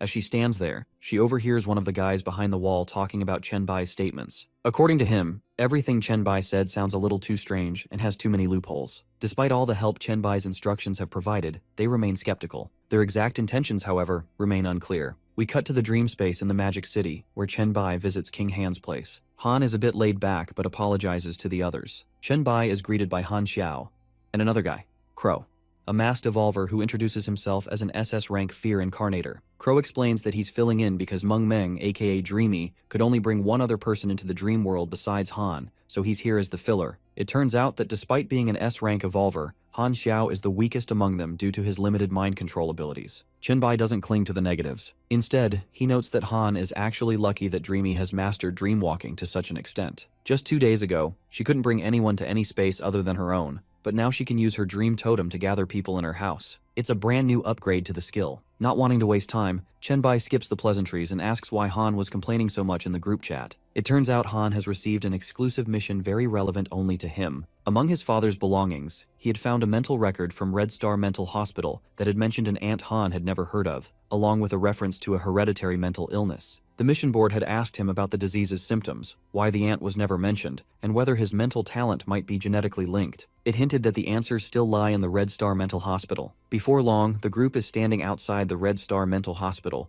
now turned into a dungeon of its own. Han says he can't handle a nightmare-level mission meant for S to 12 levelers alone. Ever since his first time in the universe, he's felt as though someone has been watching him, someone who wants to take everything of value from him. Hearing this, Chenbai takes charge and initiates the dungeon. As they enter, they realize the initial monsters are a bit small, not much of a threat. Still, Chenbai warns them to stay alert. The first creature that comes at them is a deranged nurse with a syringe, twisted far beyond crazy. Crow wants to test her himself and uses his fear-inducing ability. If the group thought the nurse was scary, Crow proves she wasn't nearly scary enough. He frightens even the monster, causing it to explode instantly. Chenbai considers Crow's move quite villainous. The monster drops a sonic waveform skill. Chenbai points out that either Han or Meng would be more suited to using it. Han isn't interested. He's focused on his main objective. So Meng picks up the sonic skill. Chenbai immediately tells her to use it. Whatever consequences it brings, it will do one job perfectly: lure out all the monsters at once, so they won't have to hunt them down one by one. On Chenbai's command, Meng unleashes the sonic blast. We soon see our heroes facing what seems like 4 versus an infinite number, with Meng being very new to combat. She is utterly nervous seeing all of this, if not outright scared.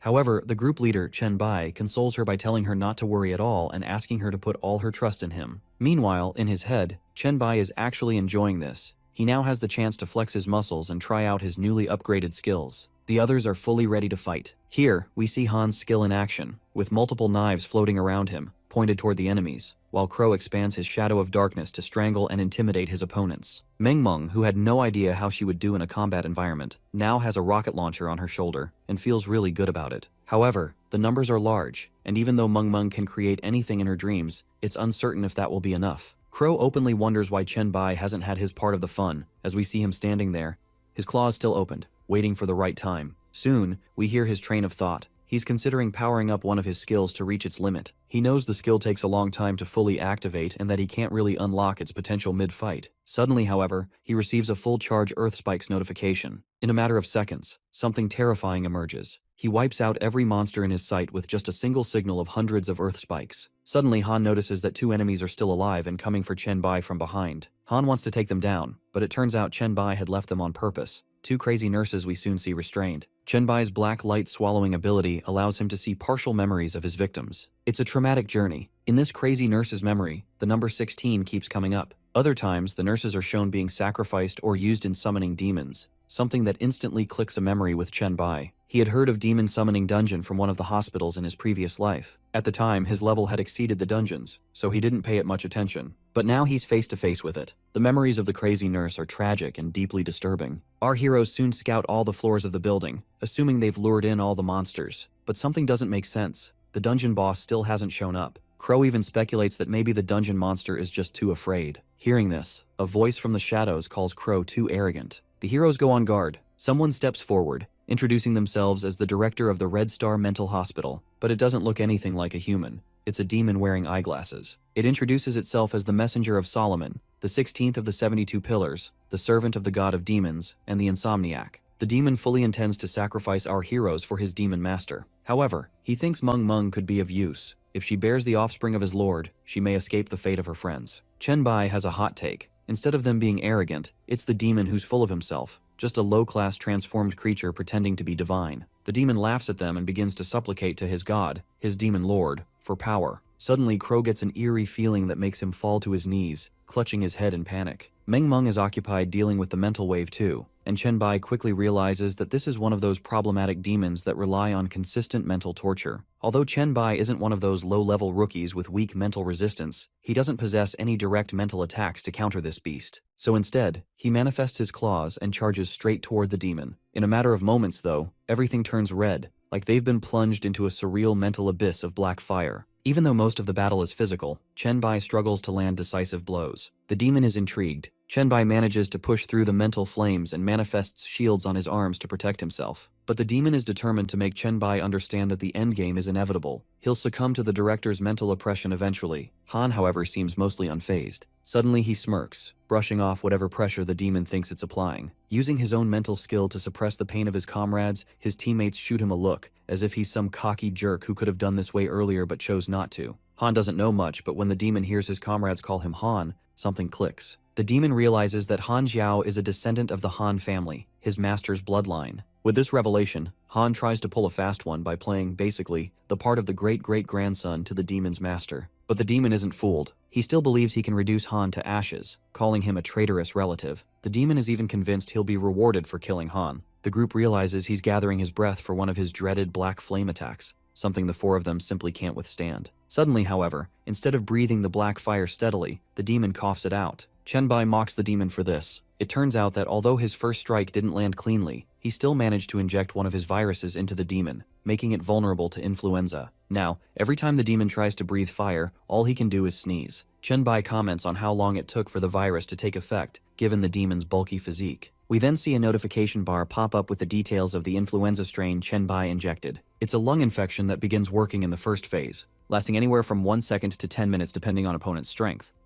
This phase gradually weakens attributes, causing issues like inaccuracy, reduced speed, and random failures. Once the enemy's physique drops below half, phase 2 kicks in. 5 to 10 diseases are triggered randomly, and focus plummets. Concentration failure can go as high as 90%. Chen-bai doesn't even have to attack this time. The momentary collapse during the demon's sneezing fit is already visible. Suddenly, the third phase kicks in. Breathing is now compromised. The demon can only think about becoming a higher being, but in his current state, where he can't even breathe, that ambition becomes laughably out of reach. Without further ado, the boss, introduced as Zhao Changlin, is defeated. Chen-bai has taken a level 12er down a dungeon boss and receives 30,000 experience points based on the battle. Chen-bai turns back to his comrades, only to find them hiding, blocking their faces to avoid catching the virus. But the virus only spreads when Chen-bai specifically targets someone. The team quickly realizes that Chen-bai's skills are simply unmatched. Chen-bai casually mentions that some demons don't need to breathe, so they can stop flattering him now. Although he's already received the notification for dungeon clearance, and even a prompt to upload the strategy video,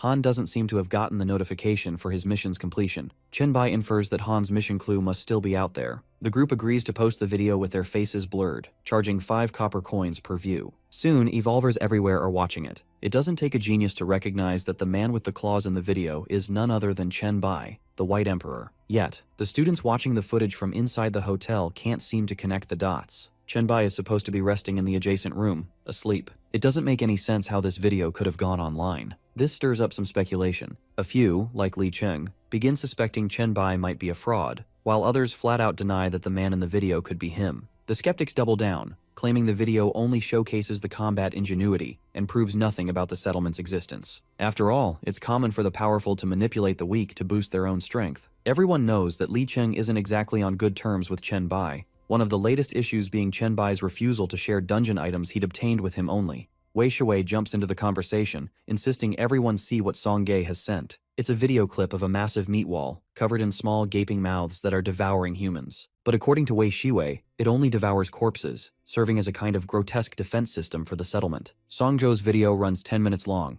an upload that must have cost her quite a bit, just to prove the settlement is real. She lays out the ground rules the students might encounter from the mountain's base up, stating that anyone can enter the foot of the mountain with just a single copper coin. She then introduces various areas, including the mountainside, where many of her relatives reside. These zones are also under the works to be integrated with leisure facilities. She tells Wei Shui that she might be allowed near the villas, one of the most secure and lavish sections, since she's already met Chen-bai. Song Ge jokes that although Chen-bai hasn't made a move on her yet, he surely will once he's free. She doesn't hold back from labeling Chen-bai a womanizer, confidently predicting that he'd welcome Wei Shui into his villa harem without hesitation. Despite the casual banter, Song Ge just wants to see Wei Shui, her best friend. especially since she's planning to enter the dungeons to strengthen herself. Song-ge knows that satisfying someone like Chen Bai isn't going to be easy alone, or at her current level. Watching the video unfold, Wei Shui instantly regrets sharing it with the others before giving it a watch herself. One of the boys, noticing Wei Shui's discomfort, suddenly confesses his feelings. He warns her that Chen Bai isn't someone she should get involved with, but he's been rejected so many times that his words carry no weight,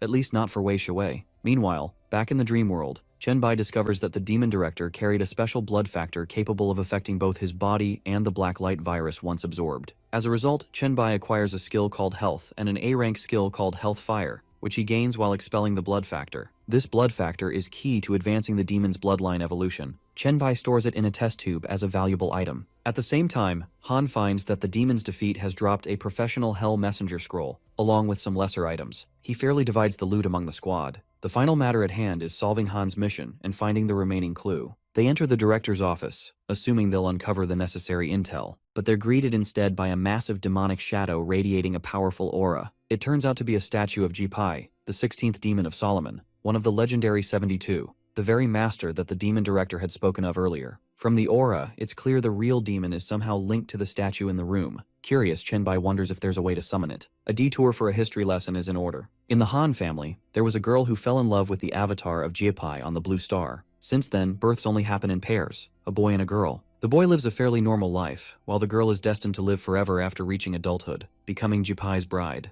The boys, totally unaware of this, go on living as usual until a new set of twins is born, and the cycle resets. A decade ago, Han Zhao's father learned the truth. Refusing to be bound by fate, he tried to kill his infant daughter to spare her a lifelong service to a demon. The director demon intervened and reported him to Jipai, resulting in the father being stripped of his bloodline as punishment for treason. Meanwhile, Han Zhao's sister was taken in by the director to be raised. As a reward, the demon director received the demon's blood. We learn all this from Meng, who has been reading the director's journal, but this is as much as she can piece together. Han Zhao thanks her for going through it. He's not a fan of long paragraphs anyway. Chen Bai, meanwhile, has been studying the statue. Just as Meng finishes her summary, Chen Bai finds a movable lever on the statue and pulls it, revealing a hidden passage. They're on the 4th floor, so this secret room must go deep underground. It turns out the room spans 2 or 3 floors down. Clearly, it's something important. Maybe a summoning room or a communication chamber for contacting Jipai. Inside, they find a floor-engraved seal and the overpowering stench of blood. The seal turns out to be the core of Hell's teleprotection formation. Chen Bai obtains a key item, the core itself. With it, spells from Hell's teleprotection system can be cast, including one that can summon Jipai into the dungeon at Red Star Mental Hospital.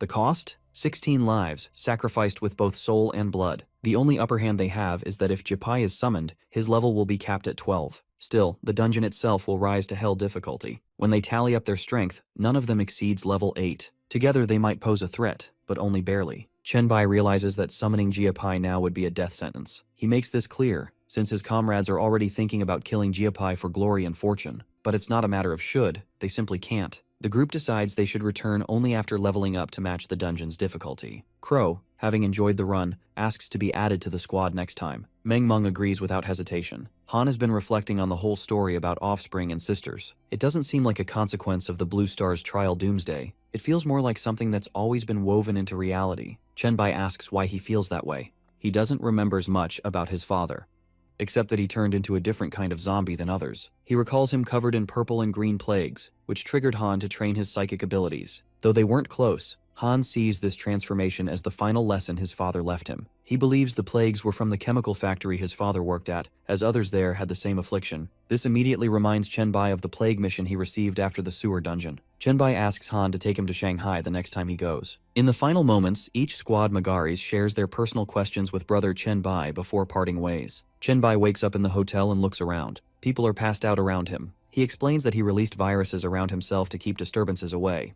The others feel hopeless, believing they're about to die from the debuffs they've received. Chen Bai clears the viruses from their systems, assuring them they'll recover their strength soon. While he's checking in on everyone, Wei Shui alerts him. One of the boys who had earlier confessed to her, Zhang Luping, actually came to kill Chen Bai. Zhang and Liu Feng don't believe a word Chen Bai has said about the settlement, even after watching the video from Song Ge. That video triggered Zhang Luping's breakdown, and they blame Chen Bai for everything. Zhang Luping, it turns out, has a history of abusing girls and holds grudges against anyone Wei Shui interacts with. Song Zhou's support may have protected Wei Shui from a different kind of encounter with him. The boy has been trapped inside for a while now. As for why he's still alive, Chen Bai explains that the virus he used only weakened him. It wasn't lethal. Seeing the situation, Wei Shiwei comes up with an idea. Given how much of a creep the guy has been, it would be fitting if someone like Chen Bai could help her return the favor. They share a kiss, while the weakened boy watches, an expression bitterly shouting out that Wei Shiwei was never his to claim. Chen Bai is on his way somewhere when he suddenly receives a chat call from Song Zichong,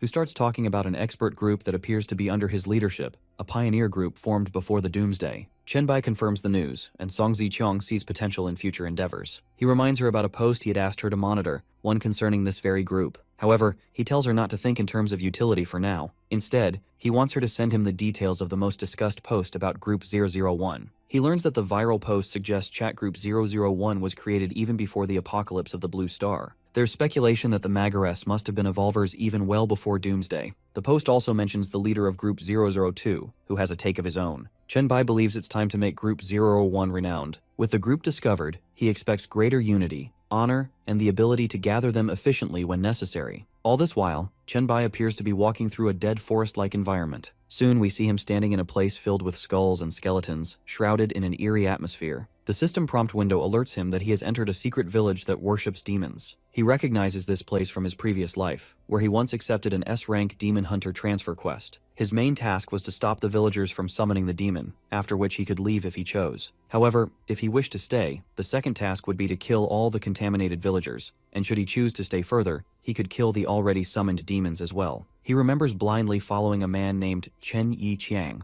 who had promised them a fair role with gold compensation under specific conditions. Chen Bai had joined Chen Yiqiang's team, who had entered the secret land and deliberately allowed the villagers to summon demons, sacrificing their own squad in the process. The goal was to use the villagers' lives to weaken the demons, reducing them to a level Chen Yiqiang could handle with ease. By the time the deception was clear, it was too late. Chen Yiqiang had arranged for the evolvers who tried to flee to be hunted down. It turned into a brutal survival game, with betrayal and double-crossing leading to multiple pointless deaths. Only when the last person fell did Chen Yiqiang step in to battle the worn-out demon. Chen Bai was the secret sole survivor and knew he couldn't reveal this truth to Chen Yiqiang's team. Doing so would have meant his own death. With extreme caution, he reached the edge of the hidden land, completing tasks 1 and 2, which allowed him the freedom to leave. Just as he was about to escape, the demon was defeated, and some of the reward points were surprisingly counted in his part. The ironic thing was that he even earned the central piece to the elaborate S-level rank scroll. Their deception had cost them the best of the loot. Naturally, this led Chen Yiqiang to hunt for the sneaky guy who had escaped with the scroll. But by then, Chen Bai had already slipped away from the Wuchang area. In the present, the thought brings a smile to Chen Bai's face. He would have loved to see the look on Chen Yiqiang's face. His expression soon changes when he spots the corpse of a contaminated villager. This means someone has already entered the realm before him. In his previous life, Chen Yiqiang had only attempted to clear this land 2 months from the present time, which makes Chen Bai question who could have discovered the secret realm so early. It soon becomes clear that some of Brother Chen Yiqiang's followers are already here, having cleared up to task 2 with plans to return later to kill the boss. Suddenly Chen Bai walks in on them, and Chen Yiqiang's men inform him about an outsider. They want nothing to do with him at this point. They warn Chen Bai that a level 11 beast is present, and soon, Chen Bai comes face to face with the demon. The creature speaks with arrogant confidence, mocking Chen Bai as someone who's walked straight into his own death. But Chen Bai has grown proud of himself, having taken down demon after demon in his past life, being aware of how each fiber of their muscle moves. Soon, Chen Bai's notification panel displays that Chen Bai has slain the level 11 boss, successfully completing task 3. He's just taken down a C-grade demon. The others, who still haven't had a chance to leave, soon realize that task 3 is now complete, and that they too have received a share of the points, similar to Chen Bai's earlier story. They discover that Chen Bai has devoured the demon's body, although he has cautiously avoided absorbing the bloodline factor. As the others return, Chen Bai asks them whether they've come back for the spoils. Chen Yiqiang claims the whole idea is ridiculous, insisting Chen Bai deserves most of the rewards since he was the one who took out the monster. Just for the fun of it, Chen Bai hands over all the earned rewards to Chen Yiqiang,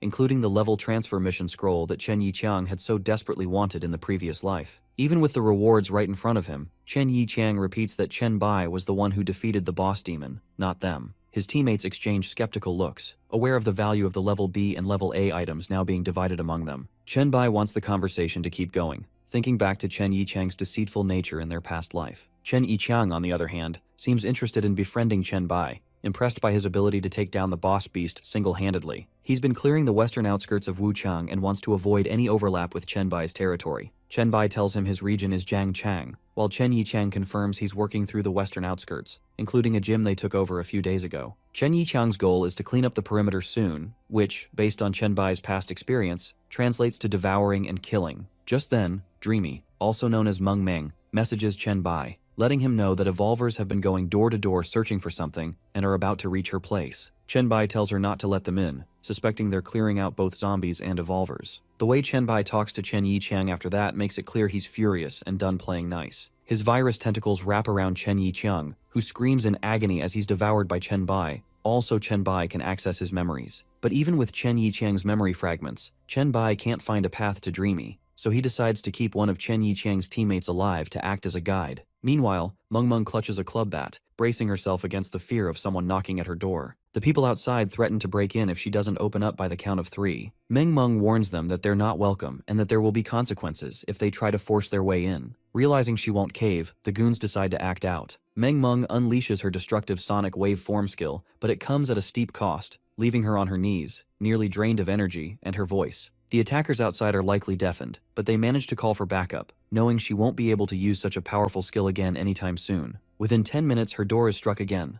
this time more violently, and the intruders break in without waiting. Their voices are twisted and mocking, calling her sister in a disturbing tone. Meng Meng realizes she still has enough left to use her black flame ability, and with one final push, she sends them to hell. He remembers Chen once telling her that the 4 attributes work best in balance, and having one extremely high while the others are low isn't a strength, it's a weakness. This time, when the backup arrives, Meng Meng is dizzy and barely able to move, let alone fight back. The men outside sense her vulnerability and grow more sinister, fully aware that she's drained of energy. Meng Meng crawls toward the window, realizing it's better to risk it all than be caught by these jerks. But before she can make it out, they reach her. With the last bit of strength in her voice, she cries out for help. Suddenly, the window behind her shatters as a small figure rapidly grows larger. Chen Bai has arrived, breaking through the glass. Meng Meng, weak and breathless, apologizes for being a slow learner to her master. Chen Bai consoles her, assuring her she did well. But when he turns to face the intruders, the sheer intensity of his glare sends them stumbling back in fear. His presence alone flips the power dynamic, and the cowards flee without looking back. Chen Bai carries her to a nearby couch and gently places her down, realizing just how weak she is. The goons from Chen Yichang's settlement note the arrival of this other evolver.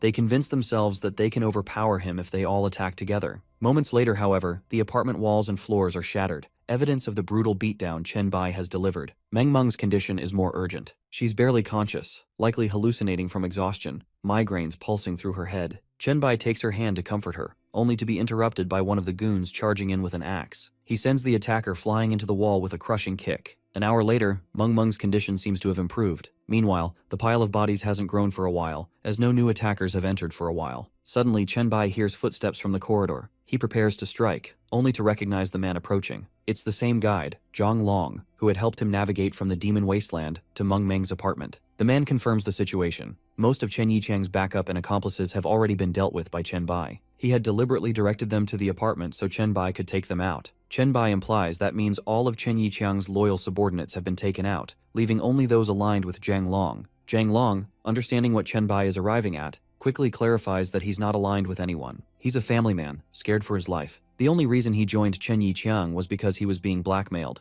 If he hadn't complied, his wife would have been raped, and his child would have been killed. Chen remembers Long was the only man who had warned him about the Demon 10. Paired with the man's raw talent, Chen Bai sees clear value in keeping him alive. He offers him asylum back in the Jiangsheng region. There's a look of disbelief and hesitation on Zhang Long's face, one that Chen Bai recognizes all too well. He doesn't want to act like a tyrant forcing Zhang Long into his service. Instead, he simply wants to extend his protection to Zhang Long and his family. More importantly, he wants to respect Zhang Long's freedom to choose. Turns out that Zhang Long's reluctance is actually coming from the enslaved families at Chen Yichang's settlement, who remind him of his own loved ones. Chen Bai understands his concern. He would have gladly taken those families in himself, if moving the entire settlement to Jiangcheng wasn't such a logistical nightmare. So he offers an alternative. He asks Zhang Long to take over and manage the settlement on his own terms. With that, Chen Bai tosses him a sealed test tube containing a substance that can significantly boost his strength. He also sends him a friend request, asking to be updated once the situation stabilizes. It'll soon become clear whether Zhang Long can maintain things in the Wucheng area,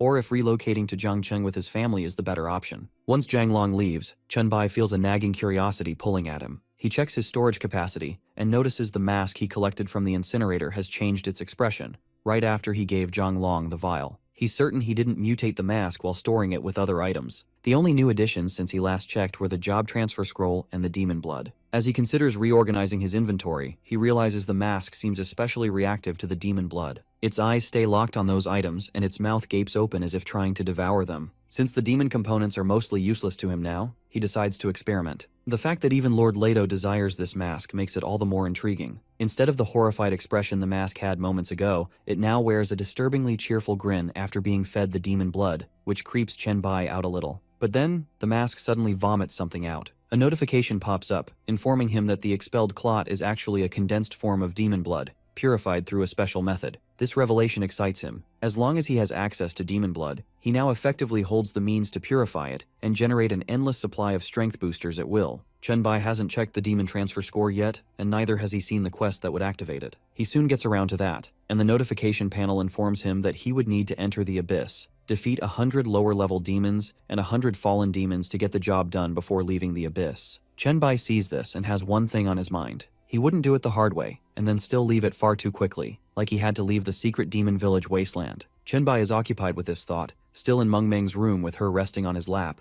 thinking about dealing with the scroll transfer mission. All of a sudden, Meng Meng gains consciousness and is ecstatic to see her master, hugging him tightly. Soon, they get talking about what happened to her and what can be done to never let it happen again. Meng Meng knows that her power in the real world is still too weak, and apart from that, she has already been through most of the monster dungeons in her dream world, leaving very few in the Wuchang area. She feels too weak to even find new dungeons, much less clear them. Chen Bai thinks it's a good idea if she follows him back to Jiangcheng City, as there are many dungeons to go around back home. Chen Bai asks her how she feels, both with respect to her health and about the opportunity he is offering her, and she feels really positive about both things. Suddenly, he picks her up in his arms out of nowhere and asks her to grab firmly, as they are going to move super fast, and the wind is going to cause quite a bit of pressure. He wants her to pat him if she feels it grow too much. And now, in a blink of an eye, they are standing in the forest just outside the secret entrance of the demon village. Chen Bai explains to Meng Meng that one of the differentiating factors between dungeons and secret realms, like the one where the villagers worship the demons, is their entrances. Only secret realms that have been cleared will have entry prompts. It's therefore a risky affair for an evolver to wander into a secret realm. Dreamy understands and predicts that her master will soon ask her to attract the monsters. However, he reminds her that this is not the dream world, and every skill she uses should be a consequence of thorough thinking, not just some gut feeling. Next, he strictly commands her to stay at the entrance while he goes around and comes back. The mission task has been changed.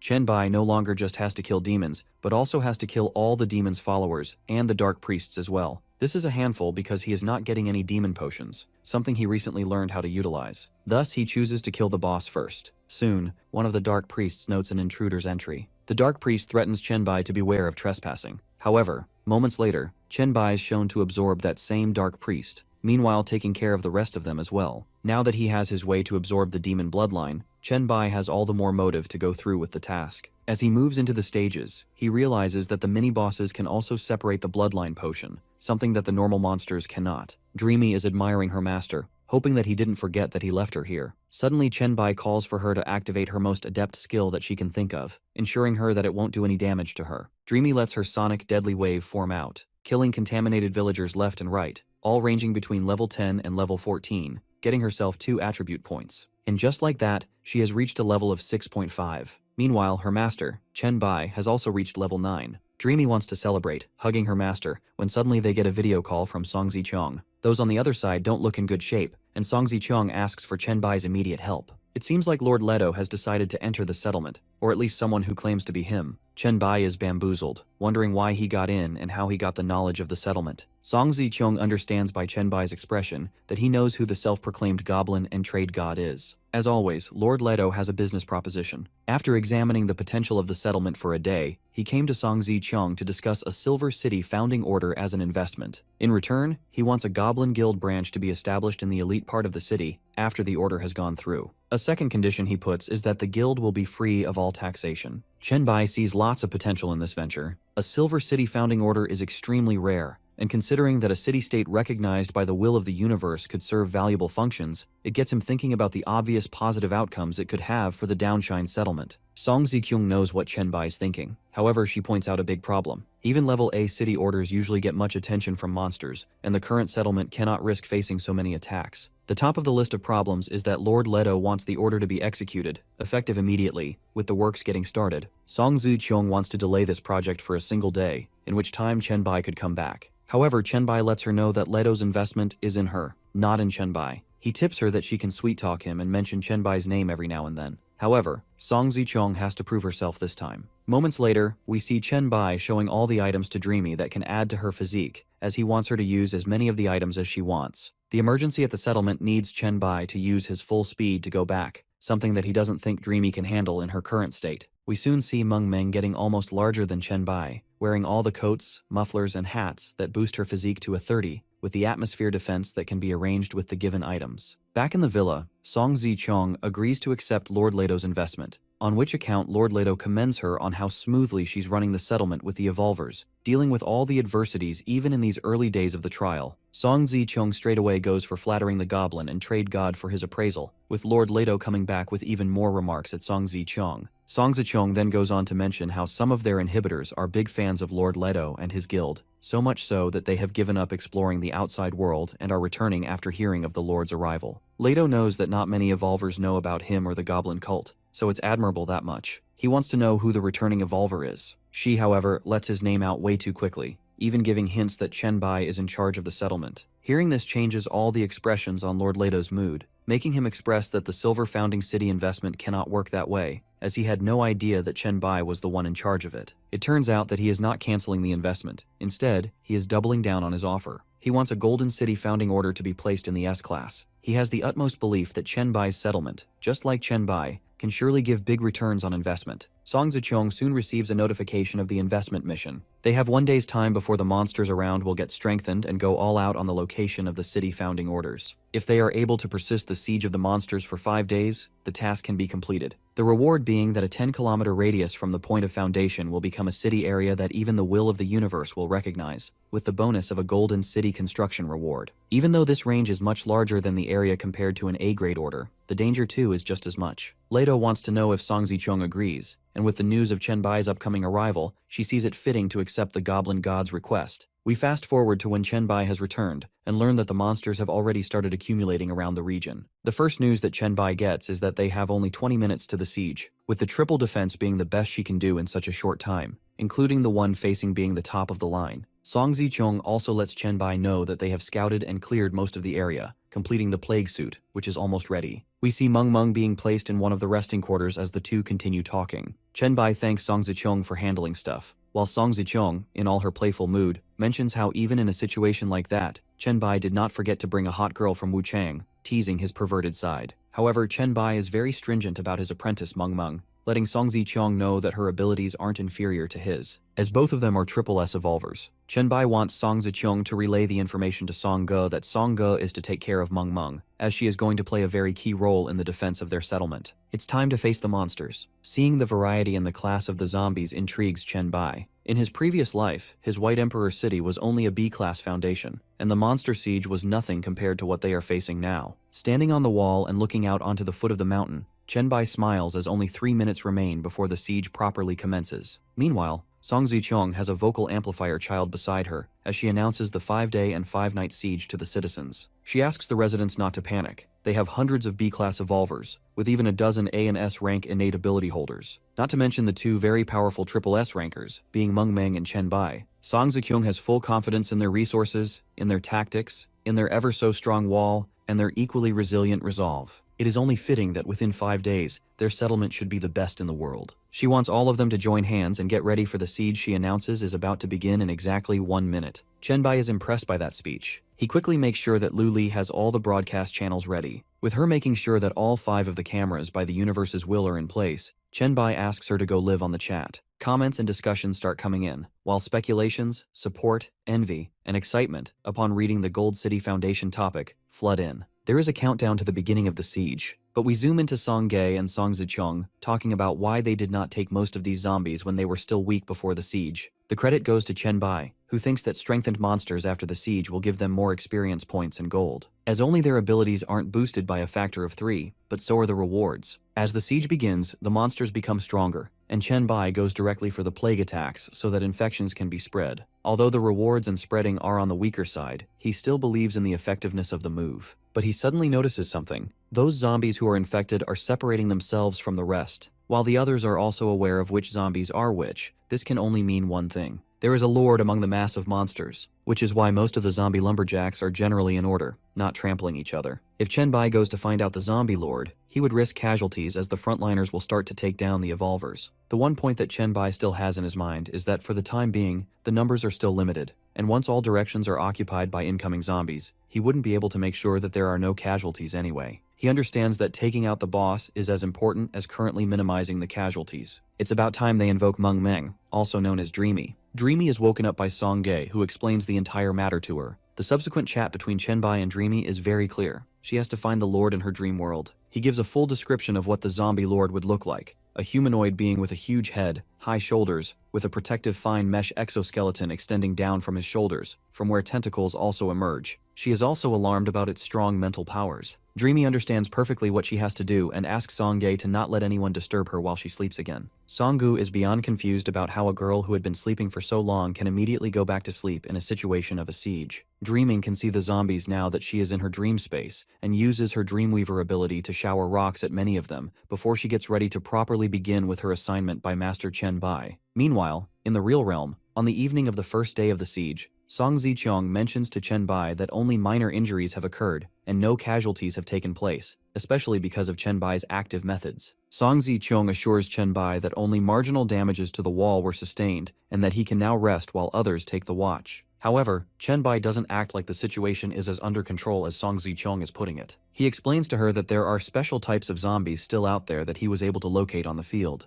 Although they are still very few in numbers, the Lord may have more up his sleeves that they might not be ready for. Amidst their conversation, Song Ge and Dreamy greet Master Chen Bai, who, upon getting a sight of Dreamy, asks Song Ziqiang to instruct Lu Li to take her livestream elsewhere, as Dreamy's abilities are too exclusive to be exposed in a livestream. He then asks Dreamy whether she was able to locate the Lord. However, due to only slight fluctuations, she was only able to locate a general direction, considering that she doesn't have any tracking skills on her. Even though she is sorry, she still has a map to show for her work, and Chen Bai asks her not to apologize all the time despite her hard work. Dreamy has been able to locate around 200 to 300 special zombies, 2-meter tall, red-eyed, fat ones near the farmer's market. Dongshang Square was also surrounded by armless and jawless zombies. There are Whistler zombie reinforcements on the river side of the TV tower. The streets of the shopping area of Ronghua are end-to-end filled with zombies with long arms. Chen Bai is able to assess some of them to be Stage 2 zombies, and Song Ziqiang wants to know what is so special about Stage 2 zombies. Zombies in their second stage are at least a level 10 hazard. Individually, or even in their disoriented total, they're no match for Chen Bai.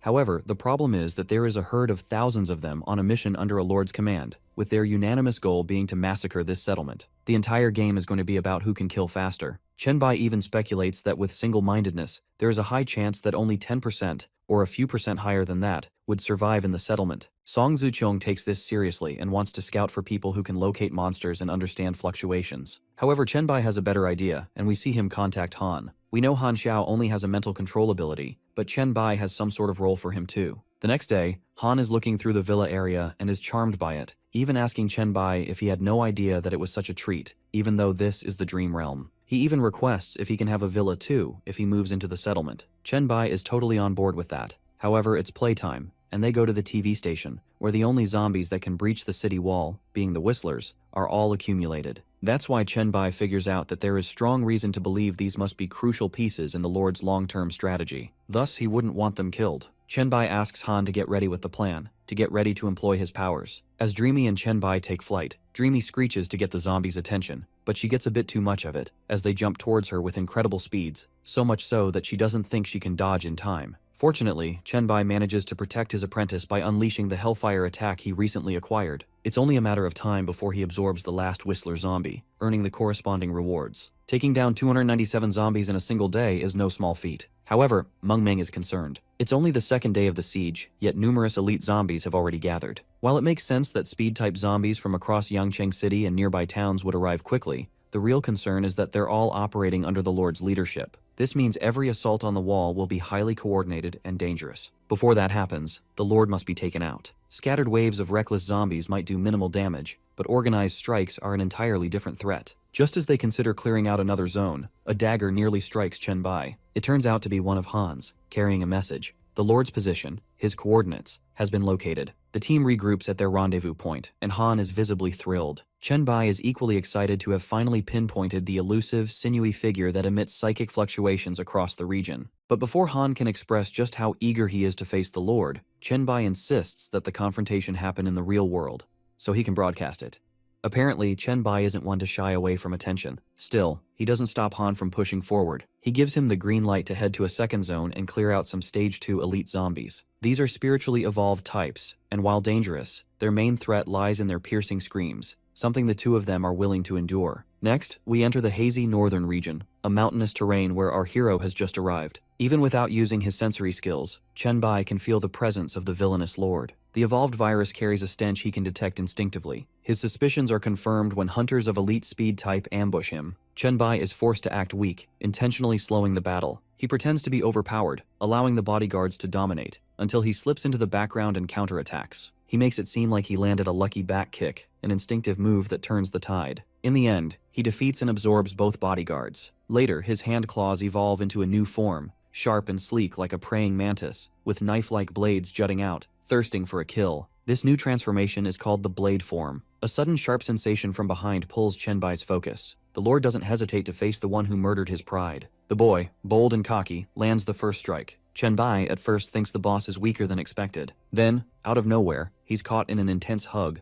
from Song Zichong. Chen Bai is momentarily stunned. Following Song Zichong are all his hot friends with benefits from the villa, arriving to congratulate him on defeating the Lord. From Chen Bai's expression, it's clear he feels overwhelmed, maybe even elated. But within moments, his inner monologue pierces through the illusion. He realizes this is no victory parade. The Lord has carefully exploited his emotional weaknesses. With focused effort, Chen Bai breaks the hallucination and clears his mind. Despite casting a formidable illusion of his own, the Lord fails to overcome Chen Bai's innate sense of judgment. A strange mix of confusion and disbelief appears on the zombie Lord's face, as Chen Bai silently credits him with possessing only a strong mental ability, one that now seems diminished when confronted by his own, sharper intellect. The live broadcast of the fight issues between the monster zombie and our boy, with comments forming in real time. Some even call it a scam. Others speculate about what the illusion was, while some of them commend the battle focus of Chen Bai, somewhat believing that this Lord Zombie is most likely a joke. Soon, the battle broadcast camera changes from the fight between Chen Bai and the Lord to the battlefield on the other side of the wall. On the change of the active stream camera, we see large zombies surrounded by smaller ones, with the giant ones using some of the smaller zombies as an alternative to the spike clubs that trolls use. The zombies try to launch themselves over the wall. However, Song Zichong asks her men to stay firm and use and counter it. Many B-level and C-level evolvers that can manifest the form of weaponry, defense, and long-range combat shove their abilities head-on into the zombies' vile throats. However, one of those screaming-type monsters restrains these warriors for a moment. Bad news that the 4th sector wall has been breached is also rumored, with the raw mass of the zombies being thrown at it. Song Zichong is showing why she was a decisive leader in Chen Bai's previous life, as she asks them all to keep calm when she manifests one of the giant ninja blades to take on a large number of zombies all at once. Those watching admire her, with perverts crushing on her as well. On the other stream, criticism starts surrounding Chen Bai's methods, as he has been seen fighting a large henchman of the Lord, which sort of indicates that he waited for the Lord to summon his subordinates. This huge zombie, namely Chaser, is equivalent to the Lord Zombie's attributes. One of the commenters explains how Chen Bai is first going to take down the Lord because his psychic attacks might turn out to be detrimental. The highlights before Chen Bai pulls off anything special are that the monster the Lord tries to devour him using his psychic attacks, and Chen Bai uses his apostate flames, and then the blades, to take out the Lord. Once he slices the Lord through its defenses, he can face the Chaser without ignoring it. Chen Bai can immediately feel that the plague he instilled into the Chaser has almost taken over the zombie after their first exchange of blows. Seems like Chen Bai has got himself some really spicy rewards this time. To top that off, he's got stuff that he can combine to make compound equipment even spicier. Everybody in the comment section is going crazy about the loot he has got. He has a C-level biohazard, the Lord's Brain, which can control 3 beings lesser than one's own self. The mutated Tyrant Bones, to get a short-term bonus on the attribute. The Apostate's Heart, which unleashes a mental magnetic field that is both offensive and defensive at the same time. Perhaps the most unusual reward is the Catastrophic Evolution equipment, which has a rare forge effect. The notification panel lets him know that if he kills 100,000 biohazard hostile targets, this already sweet equipment would turn into a grow-type weapon. Even Chen Bai cannot get his head around all of this complex stuff he has earned. He simplified it to the basics. He doesn't know if even with these achievements, the black light virus can enhance beyond what it already is. It's time to find out. Even with all of these things though, he simply puts his mind to devouring all of his victims and gets a new form of the black light virus. He is asked to open the black light virus awakening panel and skill panel. We can see his total unlocked abilities: the claw form, the earth spike form, the swift slashing form, the formless killing blade, the heavy hammer form, a beginner earthquake strike, skull crushing strike, whip form, and shield mode. Meanwhile, his arm shield and muscle strengthening, along with some unknown skills, are left to be unlocked. In a different category of moves, we see his trees of skills. He has flying over walls and surf speed, converging to an air dash, thermal tracking and his virus tracking, converging to something unknown, and his earth spike, converging to his advanced energy spike, which further emerges into the Taijan spike. Chen Bai simply wants to invest all of his exclusive evolution points in the black light virus. No complications. He then wears the gloves that can evolve into the growth-type weapon he was notified of anytime soon. With all the devouring and skill upgrades taken care of, he uses his air dash, which consumes physical strength to sprint or change direction in the air. The physical strength consumption goes up with the number of consecutive uses. Thus, we get a thorough update of what Chen Bai is capable of. Elsewhere, in a surveillance room, Lu Li has taken note of the fact that Chen Bai has taken care of the Lord and relays the information to good old Song Zichong. Lu Li brings all the streaming cameras to the battlefield at the siege. In the meantime, we are shown Suxin healing Song Zichong for any damage she might have received. We learn how diligent Suxin has been, considering her dark circles indicating she hasn't had any rest. Song Zichong wants her to rest since that's the only way they can have an after-siege party in glory. Else, the sisters won't have the necessary juice to please Lord Chen Bai. Suddenly, they receive intel from Qinling Yu that things are not looking up. The zombies have, although lost the Lord, but have developed some innate hostility towards the settlement. Even though they are not under command, they look as though all their hostilities are unanimous in breaching the settlement's wall, with 3 areas almost being compromised. The compromised areas are the West 6 to West 8, where even their tank's firepower is utterly useless in forcing the enemy to fall back. They suddenly contact Wei Shui to learn that the western 6th section wall can only hold up for a maximum of 3 minutes. The rate at which the zombies are eating the monster wall and its blood is far greater than its regenerative powers. We zoom in to see Wei Shui, whose eyes look like they're bleeding due to her relentless use of abilities to zoom in on the battlefield and its real conditions. Song Zikyung has a smile on her face, a testament to her optimism. Song Zikyung asks Qinling Yu to now tend to Wei Shui while she heads to the battlefield. Meanwhile, things aren't looking up too well on the battlefield, with Song Ge and Leng Xuan going all out. Even though one of the evolvers has brought more people to help, and they're going par to par with the zombies, the numbers are just too much. All of a sudden, a swift slashing takes out a large number in just one flash. Song Ge is reminded by an all too familiar voice that Leng Xuan had asked her to stay back, yet she stubbornly walked onto the battlefield. Song Ge can recognize that playful bullying anywhere. She announces with newfound energy that the Lord is dead and that Chen Bai has arrived. This in turn rejuvenates everyone's lost passion. On Chen Bai's orders, all men and women advance to kill the zombies, to cleanse them for good. We fast forward to 4 days later. Chen Bai is sorrowful about the casualties and the damage the city has endured to protect itself. Song Zichong seconds this as they had overestimated their own resolve and abilities. If it weren't for Meng Meng or Chen Bai,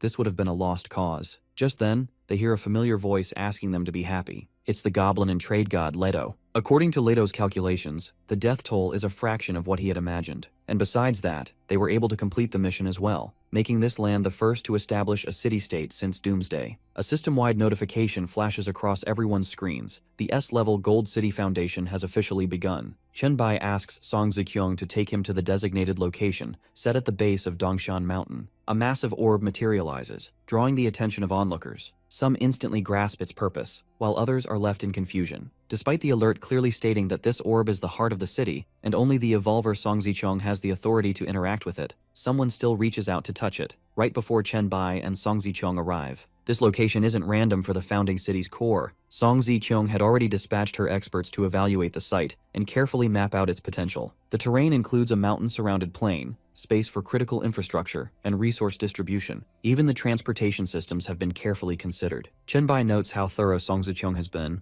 but she isn't done yet. There's one last task she feels compelled to complete before Lord Leto departs. She wants Chen Bai to be officially recognized as the Lord of the city. Leto has invested in her, and she has full autonomy as long as it doesn't harm the prospects of the guild. The universe's will responds in acknowledgement, granting Chen Bai the authority to use the city's heart. From now on, the city will be known as Asura 1, the White Emperor's City. It's time for Chen Bai to step into his new identity, the White Emperor of the city. Almost instantly, the will of the universe presents him with the privileges and an optional feature. Hostile forces within the city would have their attributes halved. Song Zicheng, meanwhile, receives the topmost management position, and her attributes surge by 80%. An announcement declares Chenbai's achievement to all, awarding him 10 reputation points for being lord to the establishment of the first S-level city. His followers erupt in chants of his name. Leto announces his investment has reached its end. He prepares to leave but gives a parting reminder. Chenbai still has a mission to complete. Chenbai, in turn, reminds him that this mission is no easy walk in the kids' park. He's basically been designated the highest difficulty possible, something Lord Leto knows. With Leto gone, Chenbai grants Song Zicheng access to the reward he just received, a gold-level city-building prize. It's no ordinary tool. It's a Galaxy-class supercomputer, the most advanced in the universe. Something Song Zicheng can fully integrate into city planning. From public transportation to exclusive infrastructure, everything from now on will be next level. Still, with the world in such a fragile, almost broken state, no one knows exactly what all this tech will be used for. Chenbai, however, is confident. He's certain that the weapons and infrastructure they create now won't resemble anything from the pre-apocalyptic or siege era. The design philosophies need to evolve. New instincts must guide their thinking. He's well aware that the current city management systems are flawed. The access to the likes of the S-level blueprint they now have, such as a biological backup center that can clone a person's body and essentially provide a second life, along with a host of other features, is resounding for Virus King City, will be the floating city of the future. Soon after, Meng approaches her master. She brings news of 3 new abilities she's acquired from the dream world: Dream Totem Enchantment, white noise that can trigger dreams, sleepiness, a seemingly vague power but one that can be harnessed for manipulating those dreaming with suggestions. Inception, the third ability, enhances her control. She can now freely enter or exit dreams, either returning herself to reality or bringing someone else back. It's almost like teleportation, at least within the dream realm. Her skill set is truly impressive, but in statistics, she still has room to grow. She's aware of this and asks her master for training. They decide to begin training near the mountain. Chenbai tells Meng to feed there while he meets her shortly, and asks Song Zicheng to gather individuals across various spiritual power levels so they can help evaluate Meng's new abilities. Song Zicheng agrees but doesn't want Chenbai to be out too late. Everyone is preparing to thank him later that night, and she adds that Song Ge has something special planned just for him. It's after siege party time. We see all the girls residing in the villas, except Meng Ming and Ling Shuang, half naked in bed with Chenbai. This time Song Zicheng sits next to him. Chenbai wants to know where Dreamy is, and Song Zicheng informs him that she's still training herself, probably in the dungeon nearby. Chenbai wants to see her after his harem party comes to an end. After the fun ends, he has some important business to tend to in the dream world. Song Zicheng realizes that after the experience from the siege, they should get tips from Chenbai. And all the other girls, namely Wei Shiwei, Qinling Yu, Song Ge, and Su Xin, agree. He thus goes one by one in hopes to analyze their skills and abilities, and follow it up with advice. Perhaps Song Ge is the most eager to take advice, and perhaps the one who is the most bullied by Chenbai. Chenbai talks to her mother, Song Zicheng, about her A-ranking skills. Song Zicheng thinks that her amethyst weaponry is going to serve her well. Meanwhile, Chenbai thinks that she is a queen, not a warrior. Even her focus on spirit enhancement should be secondary. Her primary focus should be on her amethyst evolution. Her amethyst profound and noble eyes should be able to scan attributes and intentions. She should be well versed when she meets eye to eye with multiple people she is dealing with. She has an unleashed potential to see through attributes and even control minds if she is able to master her talents. If someone tries to make eye contact with her, she has the ability to trap them in a confused state, with them losing their direction. Song Zicheng finds this magnificent. Next up, Chenbai goes for Wei Shui's A-level skill. She has only 2 skill trees, but that hardly matters. Her threat view is already devastating. If she can unlock the See What I See skill, she can even share her highlighted vision with her mates, something that is a god-level support in the battlefield. Next, he goes on talking about Lu Li and her image skills, something that can help her create miracles. It is very weird that her skill doesn't have any sort of damage detail to it. It's called recognizing the false as true. The strange ability can make the illusion of the enemy a reality. As an example, Chenbai takes a nuclear bomb, for instance. If the enemy starts believing that it's a real bomb, it will blow up to produce real damage. Although this should be an invincible skill according to the others, seeing through imagery is quite easy. It only depends on the wielder's cunningness and ingenuity to actually make it work properly. The half-naked ladies are still stunned at this out-of-the-world ability that their sister possesses. Su Xin's B-level rapid recovery ability, that she can use once stamina, flesh and blood, and spirit are evenly and actively used,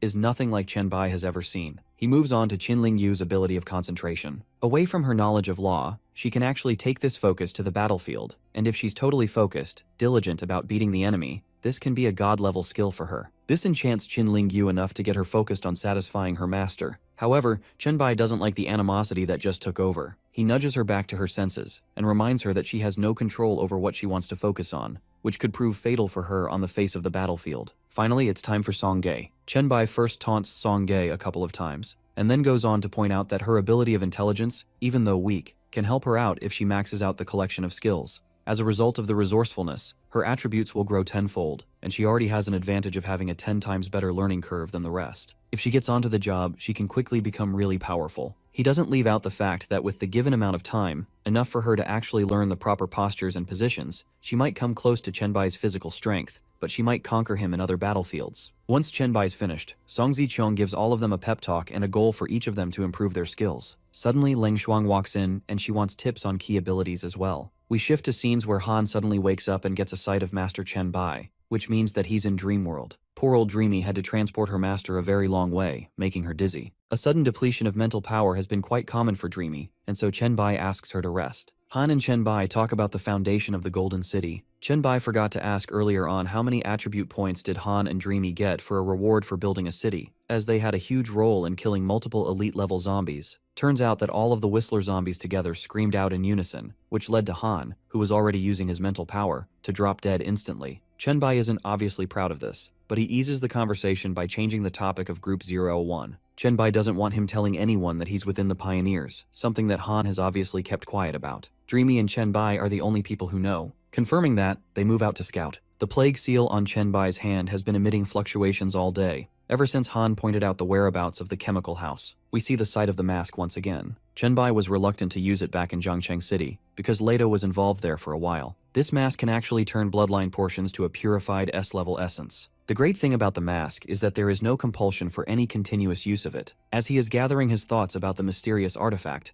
Han points at a green mist erupting from some place at a distance. On a plus side, Han even knows the ins and outs of the chemical factory, and he's been aware of it since before the trials began. It's where his dad used to work. Han has been acting all goofy ever since explaining to Master Chenbai that he fell dead in their last quest. Han gets the creeps from the chemical factory as they get closer. Instead of allowing him closer to himself, Chenbai's advice to Han is to stay at least 10 meters or beyond away from him if he wants to stay safe. Quite the counterintuitive advice. Chenbai motivates him to take him to where his father used to work. We see Han wearing a very creepy infection mask, reluctantly agreeing to Chenbai's commands. It appears that the seal of the plague is glowing and emitting more fluctuations than ever, so much so that the notification panel alerts him of the plague quest. He is notified that this place has been under mutation for a while now. In the instructions of the Plague Factory A-level quest, the objectives are to find the source of the mutation. Among the high rewards is the Bacterial Cultivation A-level skill. Chenbai is ready to go in, even though he's going into the cesspool of viruses. We learn that once Chenbai had gained level 10 attributes, his virus control also grew stronger. Although not explicitly mentioned to him, all microorganisms, such as viruses, within a 10-meter radius are fully in his control. He can feel it. Han suddenly breaks Chenbai's train of thought by pointing out a large mutated mosquito. Chenbai immediately manifests his blade arm and slashes the tiny monster into two. Although he's a pervert for virus-infecting places and creatures, he despises mosquitoes. Han is sharp to know that the mosquito was probably protecting the mushroom it was lingering over. Suddenly, Chenbai stops him from growing any closer to the mushroom. The easiest death he can get is to take a sniff at it, where his lungs would collapse in seconds, giving him the smoothest unnatural death. Han would have listened to him anyway, but Chenbai just creeped Han out even more. He feels that the mushroom, although not the source of the plague, has bacterial and virus collaborations in its makeup. Rather than keeping it as an artifact, Chenbai decides to eat it. Poor Han has to be vigilant throughout, while his master is having lunch. Chenbai obviously has to think about numbers. A single bite from the mushroom has more virus nutrition, as he would call it,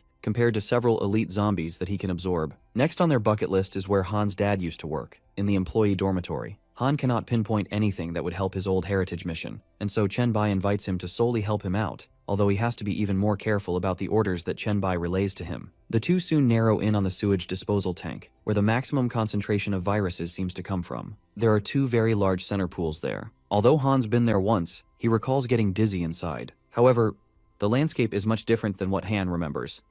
There are these super huge mushrooms with weird mutated bugs around them. Chenbai immediately asks Han to wrap himself inside his psychic energy as a primary mode of defense against the plague. Soon they hear a crazy Saint Sermon-type voice, summoning the children of the cult and the followers of the plague. Chenbai doesn't want to waste a single breath and rushes to stab the saint in his chest. However, even his high-ranking blades cannot lay a scratch on the saint. This is definitely head and shoulders above the defense of an A-rank boss. The saint suddenly starts to praise his god and supplicates to him to extend the effects of the holy plague throughout the world. However, Han can only see him kneeling, seeing the A-level boss and other creatures sort of submitting themselves to good old Master Chen Bai. The boss rejoices in devotion, expressing himself, Pukashumi, ready to sacrifice every fiber of his being to serve Chen Bai, soul, life, eternal service, and whatnot, explicitly bowing down to him alone. This guy is introduced as the Plague Bishop Pukashumi Yisrael, who is on level 71. The unheard, unseen level 71 dumbfounds our heroes. Chen Bai speculates that Puka is probably a third transformation saint.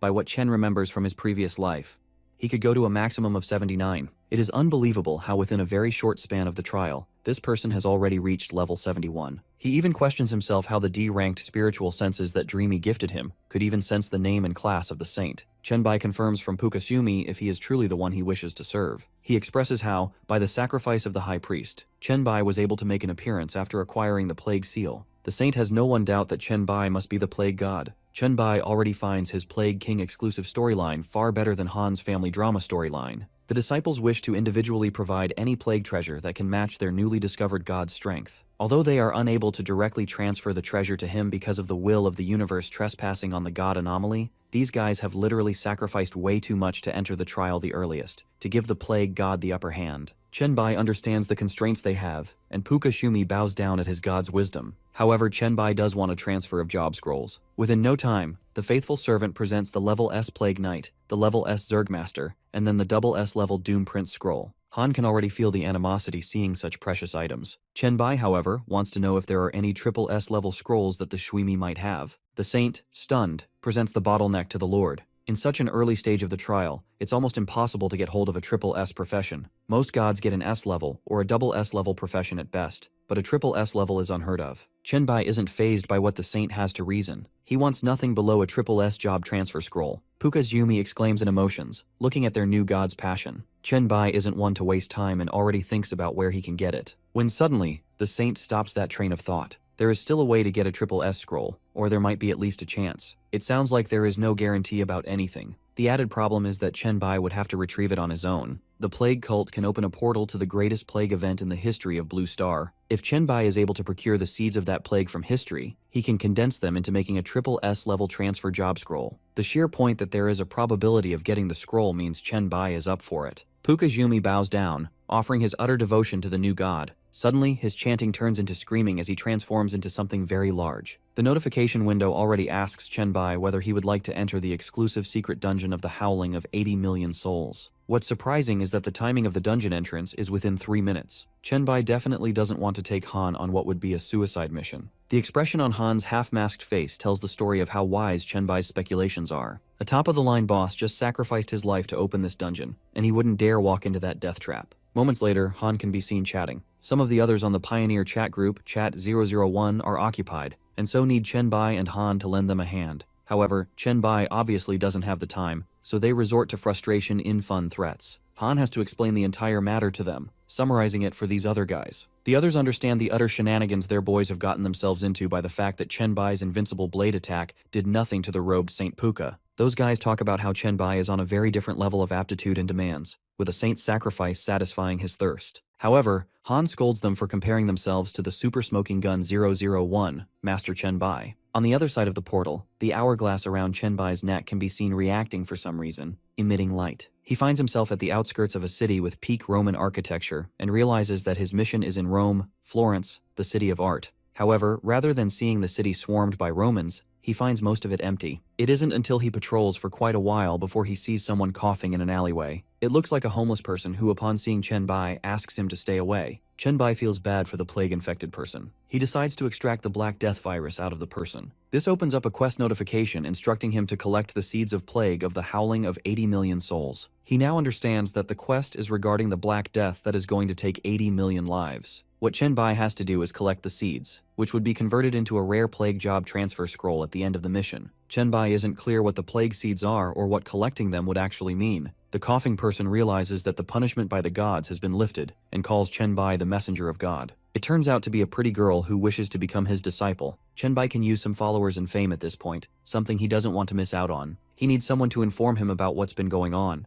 The girl wishes to ask her new master which god's messenger he is. However, Chenbai is the plague god himself. He asks the girl to be his messenger instead, and wants her to spread the word that he can cure the plague in the Lord's Square if they wish to meet him there. We see this girl running across the streets and alleyways, exclaiming that the god of plague at the Lord's Square is there to cure the plague. Though the residents figure out it's Elena, and seeing her healthy while walking outside makes those affected by the plague hopeful. Meanwhile, others think she has lost her mind due to the Black Death's effect. She exclaims how her father, Henry the Merchant, gave up all his belongings to the church, and still, his family died. She wants everybody to see that she is healed. She hears a faint voice from one of the houses questioning if she is actually telling the truth. In her defense, she has been announcing her throat out without even a single cough, which in itself should be proof of her getting healed. She reassures everyone that this isn't about donations or sacrifice, and people start coming out, checking her temperature to make sure. The expression on their faces speaks for itself. Soon, we see our hero wearing what seems to be a rooster mask, thinking about the 14th century Black Death that killed 25 million people locally and 80 million globally. Chenbai doesn't know how he'll manage traveling the whole world, when soon, he sees a small crowd being led by Elena and asks the children to approach him without fear. At first, they see the virus tentacles with an expression of alarm, but soon they can feel their strengths coming back. Realizing that their children have been healed, most of them are crying and embracing each other. Those cured celebrate the miracle and thank the Lord of Light of the Holy Church. Elena nags at the idiots, scolding them for their train of utter nonsense. They're told that this is the great god of plagues doing, not the church's god of lights. People want to devote themselves to Chenbai, but he knows that the plague has done damage to their bodies, and there are children still under the effect of the plague elsewhere in the city. He wants them to return and rejuvenate themselves rather than wasting their time here. Elena wants to head them back, with the strong motivation of ending the plague in Florence. Suddenly, they hear the Knights of Vatican are approaching the Lord's Square. The Knights belittle the people for running away to follow a fraud who claims to be the god of plague.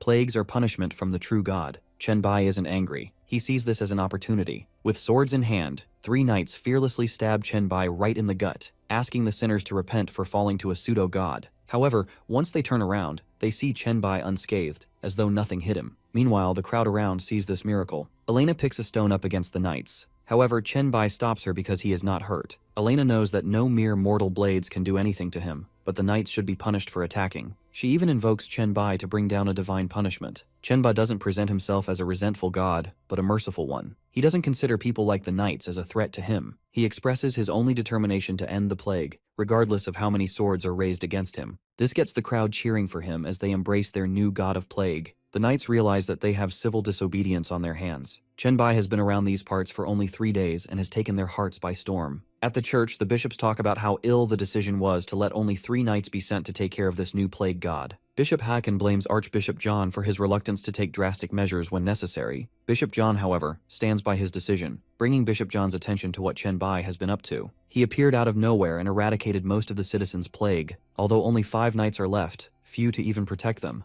They couldn't possibly have prepared for a man that helps masses heal and resist what's killing them. His disciples have no compulsion of any sort. Moreover, Chenbai brings ingenuity like the germ theory and hygiene he keeps talking of. Haken is beside himself. John has no concern for the Church of Light or the Lord. John doesn't feel it's their place to take care of the Lord. He writes to the Pope of the happenings in Florence. Meanwhile, Chenbai has finally been able to condense a plague seed. The situation isn't looking up though. He has nearly eliminated the plague only to get a negligible fraction of the mission done. He gets the plague pillar as a reward, where followers with plague can be baptized to get rid of the plague. He realizes he'd have to go around the world after all. In a public appearance, he relays the details of the temporary plague pillar that can take the Black Death away if anyone is still in effect. Chenbai has to leave, however, and informs that he'd eventually leave the world for good after the plague has been made obsolete. Reminding them about the teachings of the plague cult and the science of microbiology, he wishes them good luck to live with prosperity. Chenbai leaves Elena in charge. As he leaves, he can hear the masses chant his teachings. Although anti-fanatic at core, Chenbai does need the deep faith and roar that can get his message through as he collects plague seeds. The name of God that expedites a 10-year-long process otherwise, to a game of a few days. We're then shown a knight bowing down to the Pope,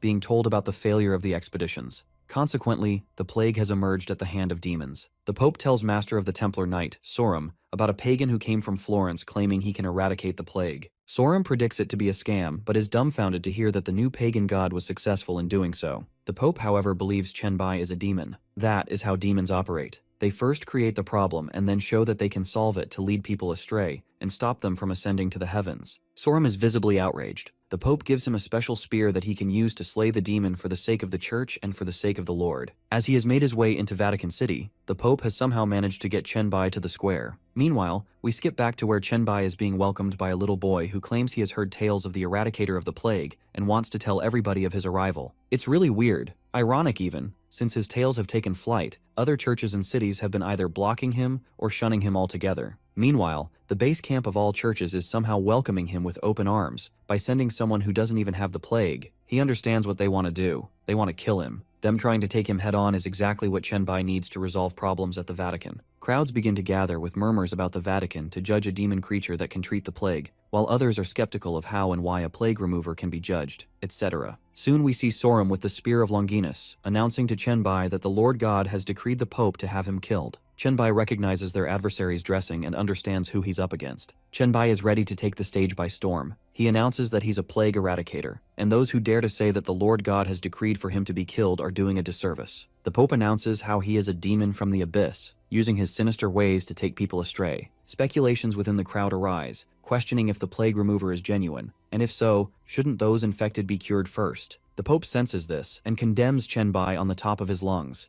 If he'd remove the plagues only, God would have mercy on him. However, the Pope follows it up with accusations that Chenbai's true intentions are to bewitch souls amidst treatment so they might fall to hell. Sorum has visible disgust for Chenbai and charges at him viciously to attack him with the spear. However, it only takes Chenbai's index finger to stop it, and he announces Sorum is tainting himself using the spear that has already taken the Son of God to shed even more blood. Chenbai then uses the Pope's logic against him. His logic is that those who stop the plague from being eradicated are true demons, with the Pope being one. Chenbai has a plan. He quickly charges to attack the Pope, leaving everybody dumbfounded by what he's done. However, Chenbai stands on top of the Pope, asking him to show his true self. By the time there could be an uproar from the fans of the Pope, he has already turned into a zombie-like demon. It is just how Chenbai had planned. The demon essence from earlier took quick effect to transform the Pope into a demon. Chenbai basically mixed the demon blood and the zombie essence as a precautionary measure to take advantage of the situation presented to him on a silver platter. The masses are horrified. Soon the Pope demon throws fire at Chenbai to punish him. The picture is so vivid.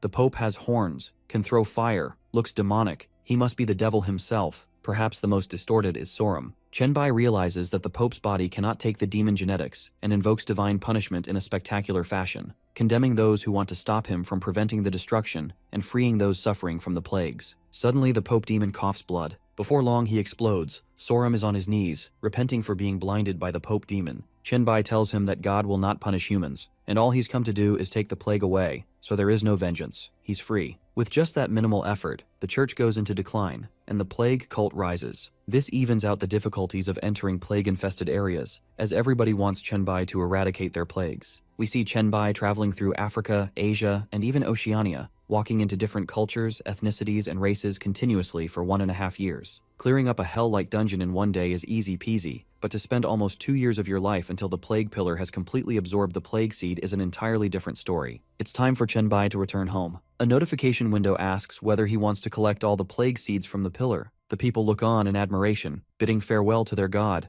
The now High Priest Elena, being at the top of the line, has tears that trinkle in farewell. The common belief among the followers is that Chenbai is returning to the realm of the gods. As he departs, they reflect on what the plague cult truly stands for. They are not worshippers of catastrophe or doom, nor do they embrace corruption or death. The plague isn't their god, but their teacher. Their belief centers on spreading happiness across the earth. Their aim is the harmony and health of people, which is why understanding the plague is essential, so it never harms them again. They vow to remain vigilant, resisting, and promise their god they will one day wield it as a weapon against the demons that terrorize them. As Chenbai prepares to leave, he hears them affirm that all things destined to perish are, in truth, immortal, Chenbai's primary slogan. A notification confirming the mission's completion soon appears. He has now received the life and death job change scroll. With the dungeon cleared, Chenbai looks at the scroll not sure if it's an ability or something different. Leto's mission required viewing 2 SSS scrolls, not just 2 SSS professions. Upon exiting, Chenbai is welcomed with the news that his factory mission has failed. It seems Puka was not the actual source he was meant to find.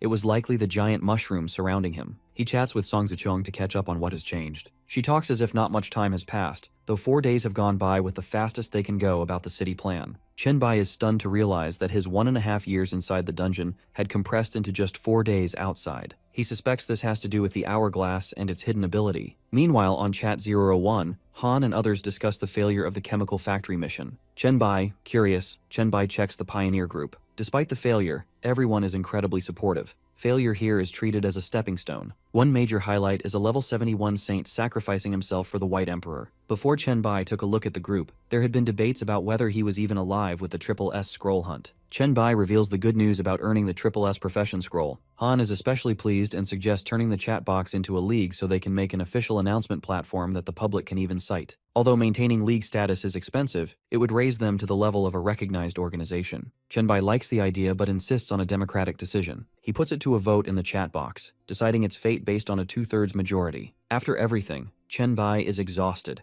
It feels like 1.5 years of travel have caught up to him. He asks Han to find him a villa. He no longer wants to stay in his cramped apartment. Soon after, Han finds him a secure villa that Chenbai finds suitable for rest. But in the basement, 2 translucent girls are hiding, terrified of intruders. The elder one is even prepared to kill anyone the intruder. Chenbai rests on a bed, realizing the modern world truly is better than the old one. He pulls out his storage and finds the Chinese pillow, noting it's graded D. It's mentioned on the system panel that when he'd sleep on it, it'd actually block out mental attacks. He hadn't known that things brought out of the dungeon could become items. He checks everything from inside: the rare vase, Buddha's relics, the rare coin, Eye of Horrors, and even the Spear of Longinus. The only explanation that makes sense is that he brought these items from before the will of the universe came into effect from a quest. Now the will can recognize them as items. He takes out the Spear of Longinus just to examine it. It's an F-class weapon at this point, though it has the potential to awaken. It rejects filth and demonic beings. Sorum had handed it to Chenbai, thinking it would be something Chenbai would appreciate. Holding the spear feels oddly charming,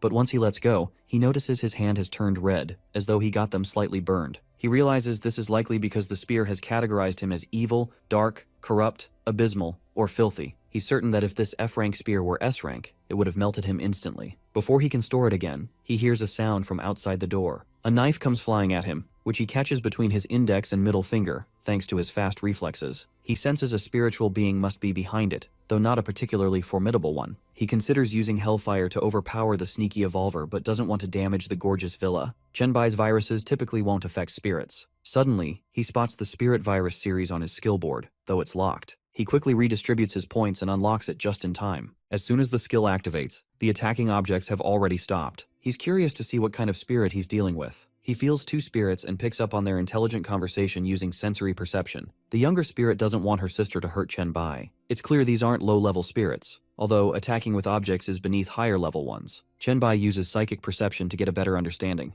The older spirit is vicious and wants to kill him for barging into their home. Both spirits are S-rank, one evil, one good. The older one is slightly stronger. Suddenly he sees another knife and calls out the spirit's name, Yankee. The younger one begs him not to hurt her sister. Chenbai doesn't intend to harm them, only wants them to listen. The older spirit assumes he's some pervert trying to harass them. Chenbai, however, predicts the older spirit is the perverted one, shutting her up. He wants to ask them questions about recent changes in the world and whether they can still access their evolver panels. It's weird that Chenbai assumes the 2 to be wanderer spirits, to feel their energy release and attempt to mold it into clothing. It's like starting from scratch. The yin absorption and yang gathering energy techniques might prove useful for them both. They soon take things to the next level as we see them in the Red Star Hospital mental hospital dungeon. The good spirit uses her benevolent pacification, while the evil one channels her twisting dark thoughts. Together, they continue mastering their absorption and gathering abilities. The evil spirit wants feedback from Chenbai, who's overseeing their progress. Chenbai clearly senses that she's attempting to plant evil thoughts in his mind. Hearing him see through her, other than the literal sense, she insults him saying that he's evil at his core, which is probably why her powers aren't affecting him. A ding sounds from the chat. It's a message from Meng Meng. Sword Immortal wants to partner up for a secret nightmare dungeon. Others also want to offer their service, or at least nominate people to join, in case there are open slots. Chenbai soon receives the location, Soshin Mountain Path, which means they're in store for a hiking trip. They want Chenbai to specially be a part of it, even though the dungeon rules state that only swordsman immortals can serve as leaders. Chenbai notices there's a level cap of 10. He vaguely recalls not knowing Sword Immortal in his previous life, likely due to bad company, weak allies, and a subsequent early death. Sword Immortal soon explains that the dungeon is tied to their Dragon Nation's traditional cultivation practices. He can only bring a limited number of people, and selecting them carefully honors the culture, explaining why one slot is reserved for Zengsu in advance. Chenbai agrees to join. It's fortunate for Sword Immortal that he's still under the level 10 cap. Chenbai then tells the 2 spirit girls to wrap things up. Even though he trusts that their moral compasses have shifted, he knows the dungeon boss is a powerful mental user.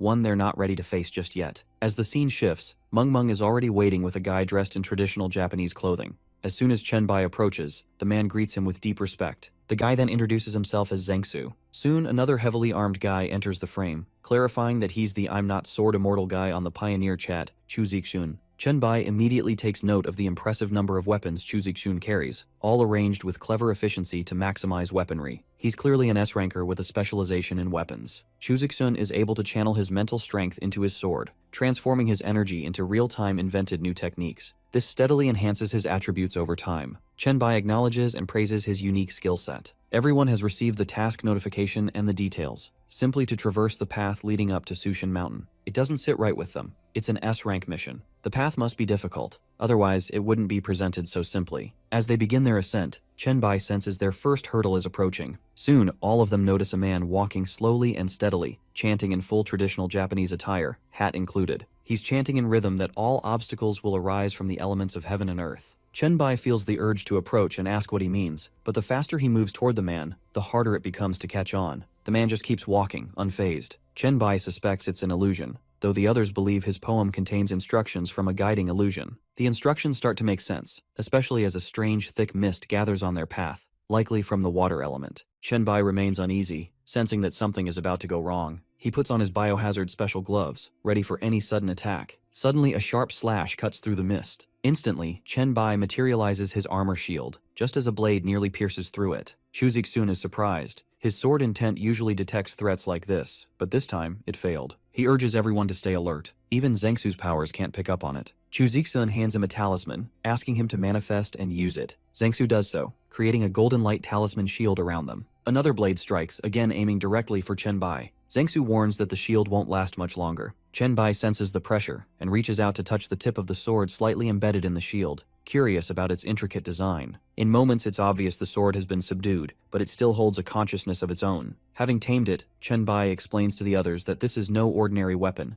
It's a level 12 artifact, the Azure Water Dragon Sword, most effective in high humidity. Zengsu nearly breaks into a sweat, realizing that the golden shield held up for only a split second. Chenbai predicts that this powerful sword, whose strength increases fivefold in the mist, would be better wielded by Chu Zixun. However, when it comes to a sword and its bearer, the bond between them often matters more than logic. Chu Zixun insists that Chenbai keep it as he's the one to tame it. Dreamy shares a prediction. If they're facing obstacles created from the elements of earth and heaven, then they're likely to collect 5 such swords by the end of it all. Unfortunately, Chenbai can only carry 3 swords at the moment. The group moves on, having overcome this challenge. Their morale remains high, especially after witnessing Lord Chenbai's composed and skilled response. Within 10 minutes, the mist fades completely, likely a sign that the water element obstacle is behind them. But that also means they've covered only 1/5 of the journey. Chu Zixun notices the upcoming clutter of unnatural spirit wood. They all begin to feel it. Each tree fiber and every blade of grass carries a hostile presence. This next challenge looks like it won't be handled by one person alone. It seems to require a collective effort. Chu Zixun and Zengsu discuss how this mission is likely filled with monsters hidden in the grass. They focus on the lyrics of the poem by the old geezer, using it to pick up hints about what they'll face. The mention of a woodcutter creeps Chu Zixun out, but their strategic dialogue is cut short. Before they can fully grasp the situation, it's already resolved. Standing tall atop a heap of chopped wood is Lord White Emperor, Chenbai. He holds 2 swords in his hands, introducing the second elemental sword, the wood sword, also a level 12 item. The 2 boys have comically humiliated expressions on their faces as Dreamy urges them to keep up. They realize they're too slow to even notice when the action happens, or maybe Chenbai is simply too fast. In the distance, the old man continues walking, still chanting the poem about the 5 elements being the obstacles. He adds that rocks and paralysis cliffs might break one down to their very core, hunting the next obstacle. Suddenly, they encounter a heavy sandstone, followed by the earth sword emerging with its attack. Zengsu prepares to manifest his golden shield, but Meng advises against it, warning that mobility would be severely limited. Instead, she hands out goggles to protect their eyes from the storm while they gradually move forward. After some time, Zengsu complains that sand keeps blowing directly into their faces, making it nearly impossible to navigate. Meanwhile, Chenbai has already used his air dash multiple times against the debris and sword attack, blocking so many hazards that he's drained his physical strength. They notice that the real danger comes in the form of powerful blasts of the earth sword following brief vibrations. Their sensory perception is compromised, so Chenbai instructs the crew to focus on those brief tremors. Zengsu, exhausted and parched, struggles as sand fills his mouth. Eventually, after another warning tremor, they spot anticipate the sword, consistent with the previous attacks. Thanks to Chenbai's caution, the group deflects it and clears the earth obstacle. They know the earth sword must be nearby. However, Chenbai realizes that the earth sword won't be compatible with the wood and water swords, which work well together. Since he can wield only 3, he decides not to invest his slot in the earth sword. The old man continues chanting, now warning them about the fire spirit sword, which will scorch them until they're dizzy and unable to walk. Soon, signs of this appear. Zhengsu's mouth goes dry, and Dreamy feels utterly drained under the scorching sun. When they complain to Chenbai, he remains calm. He knows the fire spirit sword needs fuel, despair, and weakness to strike. It will attack when the team drops its guard. Just as Zhengsu nears collapse, he sees a pointy object heading for him. Chenbai intercepts it with one of the other swords. By disarming it, he tames the flame spirit sword and claims it as his weapon. He urges the squad to hydrate and move forward to finish this segment of the mission. They soon enter terrain that isn't scorched by sunlight. The old man keeps walking the treacherous path, repeating the poem of the 5 elements being what the obstacles are built upon. He adds the mention of a flash of golden light that can break bodies. Chenbai senses that the golden spirit sword is going to present a combat-focused challenge. He puts on his biohazard gloves once more, confident that taming the fire sword will give him a strong edge moving forward. They now have the territory of the golden spirit sword in sight, a designated area where the sword is already half buried in the ground within what looks like a proper grandeur trial monument. Chuzik-sun feels a little put off. He notices that the blade isn't fully forged, it's dull and unpolished, and he doubts it could unleash any golden flash. Chenbai, however, doesn't want to overthink it. He simply throws his 3 swords at the golden sword to initiate an attack, and it retaliates. After some fighting, the group notices that the golden sword now appears far more glorious and epic than it did at first. They come to understand that the more damage the sword takes, the more it refines itself, like a form of gold purification. Since the sword's movements are too slow, Chenbai starts using his giant fist ability and begins punching it repeatedly. The others, recalling what Chenbai mentioned earlier, wonder if the refining process is truly endless, whether the sword can continue to enhance itself indefinitely. By the time Chenbai finally claims the sword, it's as thin as a sheet of paper but has immense energy density. He realizes that its stats likely grow in proportion to his stamina depletion, though he still doesn't think the sword has reached its full potential. To test its strength in an unconventional way, he applies continuous pressure until the sword shatters into pieces. In hindsight, despite its appearance and energy, its endurance was disappointingly low. Chenbai feels relieved that he didn't choose this sword over the others. With that concluded, the old man walks past them, remarking that the path ahead is remorseless. He now warns that if they intend to climb the mountain, they might be stepping onto an endless path, one that stretches on indefinitely. The issue is that those lacking true intention and courage in their hearts will find themselves stuck in a pursuit with no end goal. He poetically advises them not to make the journey, warning that all it might lead them to a hollow quest for worthless immortality. Before anything else can happen, a golden lightning strikes down, but instead of hurting our heroes, it descends something on one of their hands, which is a high-level artifact, a map totem. A treasure chest appears in front of them. Zhengsu realizes that this is Chuzik-shun's dungeon, and he is the one who will have to be this courageous to move forth. But for the time being, they want to open the treasure chest that just appeared in front of them, along with the special single-owner map totem, worth level 18 to level 89. There is much mystery shrouded in this dungeon, and the dungeon will open up for a single-time use again as well. The reason Chen can longer spend the long time required here is that he has to complete Lord Leto's investment mission as a priority. He cannot risk being at level 10 for long. He'll come back to the Sushin Mountain once he has transferred classes, once he has changed classes. Chuzik-sun shows his trust in Chenbai by letting him distribute among themselves the items from the treasure chest, where he is happy with the totem already as a prized possession. We move fast forward to Chenbai resting again in the gorgeous villa, quite tired from that dungeon. However, the spirit girls spot and start making fun of him about how weak he is. Chenbai scorns at their audacity, as even in his weakest form, the two cannot take him on, even if they manifest themselves into something immaterial for his attacks to go essentially useless. However, the mean girl thinks he is getting too confident, as she can take him down in his tired state right now within 3 seconds. Chenbai wants to take that bet, putting in one of his skill books that he got from the secret dungeon. If the two can knock him down, it would be theirs to take. As expected, the two reach their limit without even making Chenbai flinch. He hasn't even tried yet. Every now and then, the older spirit slips in remarks that sound like she's flirting with him. Chenbai understands this and brushes them off by changing the topic. Even though the girls fail without landing a single scratch, he still gives them the skill book. They're obviously too drained to actually learn anything at the moment. Chenbai leaves the choice of when to use it up to them and prepares to take his leave. The girls want to know when he'll take them to River City, but he postpones that as he has more pressing matters to deal with for now. Soon, we see Chenbai holding a level S Demon Hunter promotion task scroll, though he's set on acquiring a triple S scroll from the Abyss. Without it, the quest by Lord Leto will forever trap him at level 10. This scroll will transform into a Demon Hunter promotion scroll after success in the Abyss. Although Chenbai had no interest in this scroll, But now that he has no other tips on any triple S scrolls, he decides to give this one a try. Moments later, he finds himself in the first layer of the abyss, surrounded by voices echoing, murmuring whether this new arrival is truly human. The nearby creatures see Chenbai the human aka food, and this atmosphere feels all too nostalgic. In his previous life, when he was promoted to Demon Hunter, Chenbai had taken shelter in this place.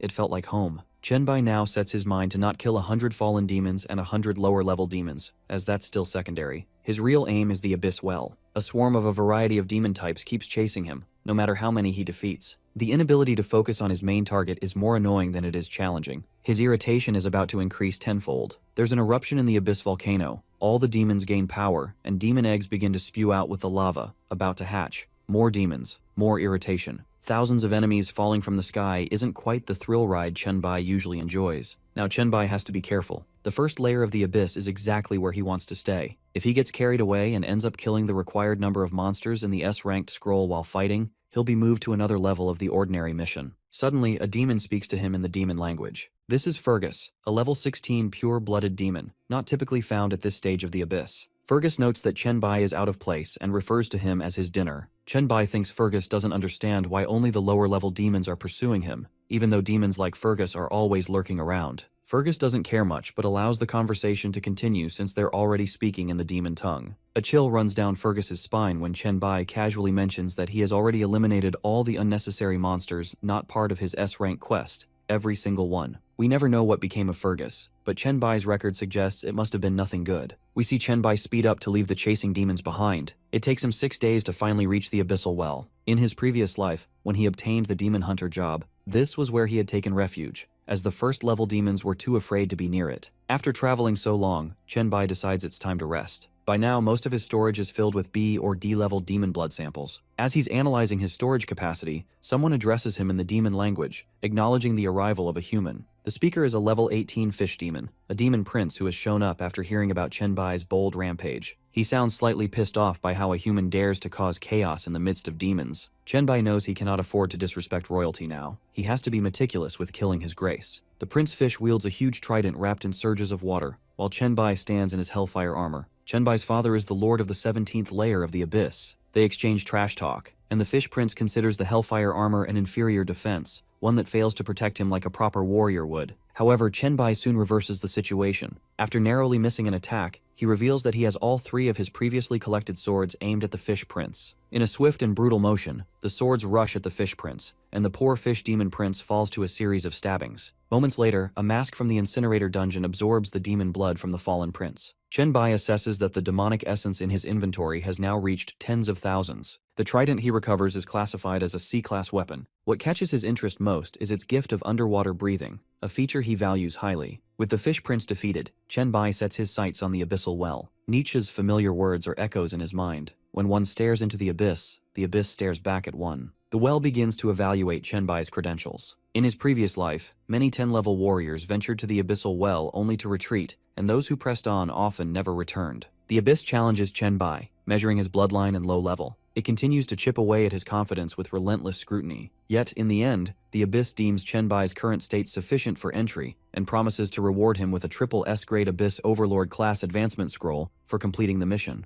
Now all he has to do is jump into the pit that scares him with just a glance. Without letting fear get the best of him, he jumps in. He's informed that he'll have to face the level 10 projection of every lord, with each layer granting a choice of rest period ranging from 1 second to 1 hour. The projections of lords will be his only opponents, as the abyss itself has no reigning lord. All his equipment and abilities will be fully restored before the abyss quest begins. Chenbai wonders whether this also means the cooldown of the hourglass, set for 70 years, will reset as well. Despite his qualifications, Chenbai hopes nothing too unexpected occurs. But soon, the hourglass status appears before his eyes, indicating that he cannot revisit any moment prior to the beginning of the abyss. Upon reaching the bottom, he sees the hourglass reset. This sight fills him with renewed confidence. A massive blade catches his attention. It's the weapon of the inferior demon lord Balheen at level 10. For Chenbai, the battle truly begins now. He recognizes the demon's traits and realizes it isn't particularly threatening. With all his talents refreshed, Chenbai goes all in. He clears the first 17 levels with minimal damage. Eventually, he finds himself at stage 66. This stage begins to push him,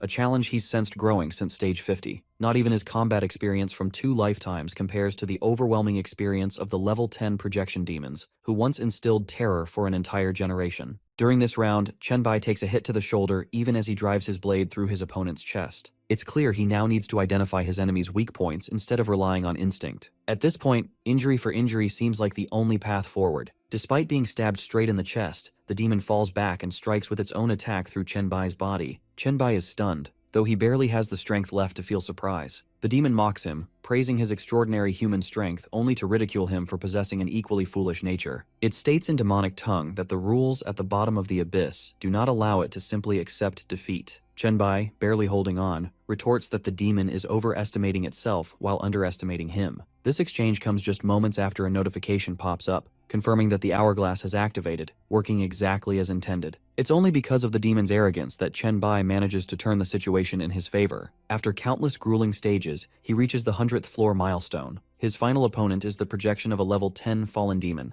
ironically, the weakest form of demon. Oddly, the demon is nowhere to be seen. Chenbai doesn't let himself grow overconfident. He doesn't assume the demon is scared of him. The abyss is far too sensitive to rely on such logic. He figures this floor may demand more than brute strength. It may require him to find his opponent first. Just as this thought crosses his mind, his own shadow begins to shapeshift, until the demon leaps from behind and ambushes him. He reaches to access his saved status on the hourglass by reflex, and it flashes a message confirming that trackback. The demon decapitates him instantly. It's the second time Chenbai dies in this trial. He recalls how, on the first floor, after he used his saved status while nearly dying to land the fatal blow, he asked the first floor demon about the adversary on the 100th floor. That demon asked him to go to hell. These projections know they aren't real. They understand they are just shells compared to the no-cap demons, and so they don't fear death. On the contrary, Chenbai knows that he is real in the night. We see his journey of the 100 floors, where he tries to gather some information. On the 72nd level, he figures out that the lowest category of fallen demon, one that has attributes inferior to even humans, is going to be his adversary soon. However, the demons he has slain so far have been cocky enough to inform him of the 100th demon lord, suggesting that he would be killed by a lowly creature at the end. Turns out that the fallen demon is somewhat of a legend amongst the demon public, known as Lord Gilbert, the one who mastered Shadow Sword Master class with the body of a fallen demon, with his legends extending to even taking care of a demon duke. Fast forward to when he is finally at the 100th floor, the demons weren't totally wrong. Chenbai does actually get his head chopped off within moments in. Chenbai realizes that the one-hit kill ability is one of his major troubles. This demon uses shadows to morph into unleashing surprises and deceptions that Chenbai is still unaware of. This demon's credentials are equivalent to a third advancement evolver, being an S-class rating. It is unnatural to make comparisons. According to the attributes, Chenbai is head and shoulders above a fallen demon. However, compared to the Shadow Master technique, Chenbai has no advantage at all. Chenbai has learned that he must remain on the move, weary of his own shadow, and while he is at it, he should also spread some viruses around, just in case the demon will follow him and get infected. The complete draining of his energy from the 99 floors is one thing, but his body moving around involuntarily every now and then frustrates him on a completely different level. He has to keep checking the hourglass saved status to restore his strength. Suddenly, a bright light shines, and Gilbert descends from above, launching an attack on Chenbai. He informs him that he should seize this moment. He has won. The infection has already reached Gilbert, and due to the restrictions of the abyss, he can't use his full power against Chenbai. Gilbert reminds him that he'll always be waiting on the 100th floor, and once Chenbai completes the abyss, he can return to face the full might of Lord Gilbert. Even now, Gilbert senses that while Chenbai has managed to clear the well so far, he might not succeed in clearing the entire thing in his current state. Still, there's an odd sense of sportsmanship between the two, as Gilbert lets him choose his rest time after finishing the 100th mission. It isn't long before our hero reaches the abyss's 200th layer, standing before a magnificent palace. He addresses Lord Elmira, the fallen angel, and asks if she has summoned him for the trial challenge. The fallen angel actually plans to let him pass without a fight. It's too much of a hassle for her. Still, she's curious about the man who has come so far. Given his credentials, she doubts he truly made it to the 200th level. What really catches her interest is that even after facing someone like Gilbert and surviving, the ones who followed weren't exactly jokes either. Chenbai, now seated, refers to it as a trade secret, something a magician must never reveal to the audience. Elmira isn't trying to rob him of his secret. She's just been unbearably bored, so uninterested in everything that she even invites him in for a glass of wine before allowing him to move forward. Chenbai doesn't want to turn down a beautiful fallen angel like her. He asks what she wants to know and offers to tell her about any layer she's curious about. After thinking for a while, she brings up the nasty 105th Lord in the swamp level. Chenbai admits Cerubis was quite the formidable foe. His absorption ability, the fleshy surface that devoured half of him on the first touch, had been a real hassle. Elmira wants to know how he managed to take down such a foul creature. Chenbai explains it in a way so simple and obvious, it's almost funny. He made Sarubis overeat until he poisoned himself with all the arms and supplies thrown at him. In the end, the demon reduced to a puddle of sludge from his former glory. Chenbai hadn't been joking about feeding him arms. He literally tore off his own arm again and again, regenerating it each time just to poison the Lord. She then asks about the one who hides in the sea. His first encounter with the creature's grandson, where he went after the trident, was the key moment that shaped that entire battle. She seems both amused and intrigued by his bizarre tactics, and follows up by asking about the girl on the 153rd layer, one who had no loopholes he could exploit. Chenbai remembers being killed by her 15 times in a row before finally figuring her out. He admits his virus had no effect against her extreme heat. The girl had been genuinely strong. Her lava body and clever use of camouflage had been an absolute nightmare. Every time she got injured, she'd retreat into the lava and heal herself. It had taken him 5 days to find a way to defeat her. The key was to wear down her heat reserves. Still, she remains the most difficult opponent out of the 200 layers. The 186th Lord in the rotting pit may have been just as strong, but Chenbai waves her off. That one had just been plain out filthy, surrounded by rotting corpses and excitement, and oddly comfortable in all of it. Who cares about her strength? That lady was the definition of the word grotesque. Makes sense why no lord has tried to take over her floor. Elmira expresses that Chenbai hasn't taken a single sip from the glass in front of him. Of course he wouldn't. He knows it's a product of her mind energy poison. He's certain of it because he has already died once from drinking it. The hourglass continues to be his most reliable, trusty lifeline in the abyss. Eventually, it becomes clear that Elmira does, in fact, want to take him down. But doing so would require more than just mental manipulation. She'd have to stand up and fight. Chenbai feels a rush of anticipation at the thought of battling someone of her caliber, but Elmira, with an air of indifference, tells him she's far too lazy, which completely deflates his excitement. His face falls with such a disappointment that it's comically hilarious. She may not want to fight, but she does warn him to stay alert. In the layers ahead, he might face 3, no 6, divine title holders, projections designed to drain energy. With that, Chenbai selects a 1-hour recovery period. He needs the time to figure out how to deal with 6 divine title holders, each one wielding the authority of a rule, without relying on the perks of the hourglass. All Chenbai can hope is that their authority isn't over-erasing him, as there is no coming back. If erasing is out of the way, he can take on anyone, even gods, as the hourglass will do its trick each time. We hear a voice by Salisbury, the one-eyed demon, congratulating Chenbai sarcastically. Chenbai has made it to the 235th level, into the wilderness, and is occupied by an illusion dream. Salisbury is actually really curious about what the boy who traveled through 235 levels could be dreaming about. He sees someone bowing down to Chenbai as he is sitting on a throne with his harem girls around him. Heloise bows down, pleading for the Lord's mercy and promising to serve the Divine Lord as either a slave or servant, considering it her greatest honor. Salisbury notices that Chenbai remains unmoved, displaying utter disdain for the goddess. Chenbai even offers her damnation if she surrenders and dies. Heloise appears incredibly submissive and weak, begging for her life and swearing eternal loyalty. Chenbai knows loyalty is a concept foreign to her, but spares her life nonetheless, giving her a dog chain and telling her to tie herself to the gate. The embarrassment, shame, and condescension show clearly on the goddess's face as she reluctantly accepts it. Chenbai is more amused than ever. Salisbury observes that Chenbai does know how to enjoy himself, but laments that he must now take Chenbai's soul. As Salisbury approaches, one of the swords intercepts and attacks him. It becomes clear that Chenbai was warned beforehand that seeing through Salisbury's illusion is the only way forward. He holds the upper hand.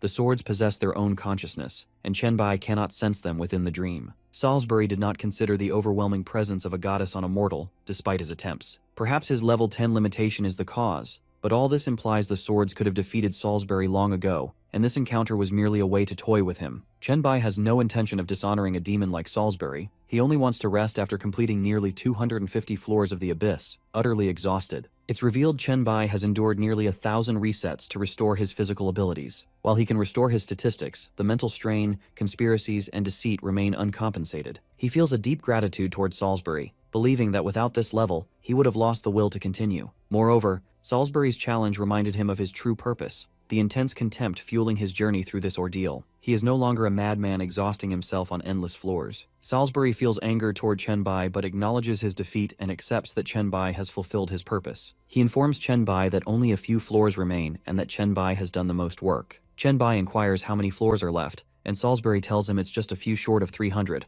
most of which are empty. This unsettles Chenbai. Salisbury's probably in the dark about empty levels still requiring him to bust his butt. The Abyssal essentially summons the former lord of that floor to fight Chenbai. For example, the demon on the 205th level is the same as the one on the 92nd, as that smoke demon had previously ruled the 92nd level. Chenbai has seen 3 such pairs of floors. Chenbai initially assumes Salisbury is inexperienced, but Salisbury clarifies that he's mentioning only those floors have been utterly reduced to dust and nothingness. Intense battles often cause destruction deep into the levels, which is quite common. Chen Bai expresses gratitude towards Salisbury and promises to visit him for a no-holds-barred battle after the trial concludes. Now rejuvenated, once Chen Bai clears the 235th level and must choose his rest time, he opts for just 1 second of break. After this level, several floors have collapsed, and he skips ahead to the 279th level, bypassing 44 floors. This level holds a special condition: to navigate a maze and find Baphomet, the bull demon lord. Chen Bai recognizes Baphomet as the deity of the Minotaurs, one of the 6 true gods Elmira mentioned.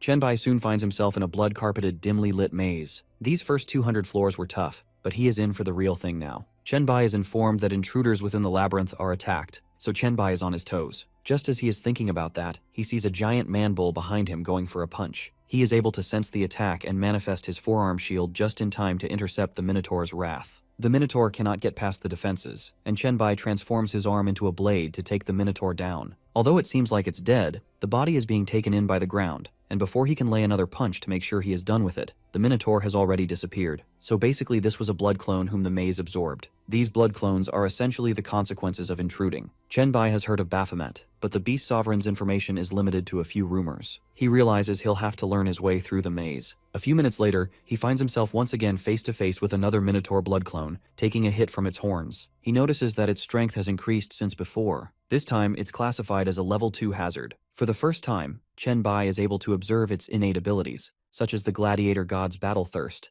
meaning the Minotaur can grow 5 times stronger if it enjoys the fight. After landing a punch, Chen Bai suddenly manifests earth spikes and brings the Minotaur down. We catch glimpses of Chen Bai going deeper into the maze as Baphomet's level rises. Level 4, Level 5. Chen Bai begins to take more hits. He's now engaged in fighting Baphomet's clones for far longer intervals. He eventually ventures deep enough to anticipate facing a level 10 Baphomet. There's visible shakiness in his body, which is only natural, but he doesn't want to let it overwhelm him this far into the abyss. A clear pattern is in play. Each time he fights, he faces a higher level. He is already up against a level 7, and the spiritual gap has become too vast. He can't even use his spiritual perception to determine the exact attributes of the Minotaur clone. All he can predict, based on intuition, is that this Baphomet clone is nearly twice as powerful, with twice the attributes, as Chen Bai. At this rate, using the virus to take it down would be too slow of a process. He asks himself what he can do other than grabbing more information. We see him coming back to the main entrance, and this time thinking about experimenting. He thinks he won't kill the lower level clones this time. He has obviously been resetting, as he is seen running through the place where the level 2 Baphomet was, and eventually to the level 7 Baphomet location with nothing to be seen. However, this seems just too simple to be true, when suddenly he's jumped by a clone from above. The speed is too great for Chen Bai to even conveniently have used the hourglass status this time. That guy just then was obviously a level 8 or higher Baphomet clone that he just managed to beat. Chen Bai has used this information to make sense.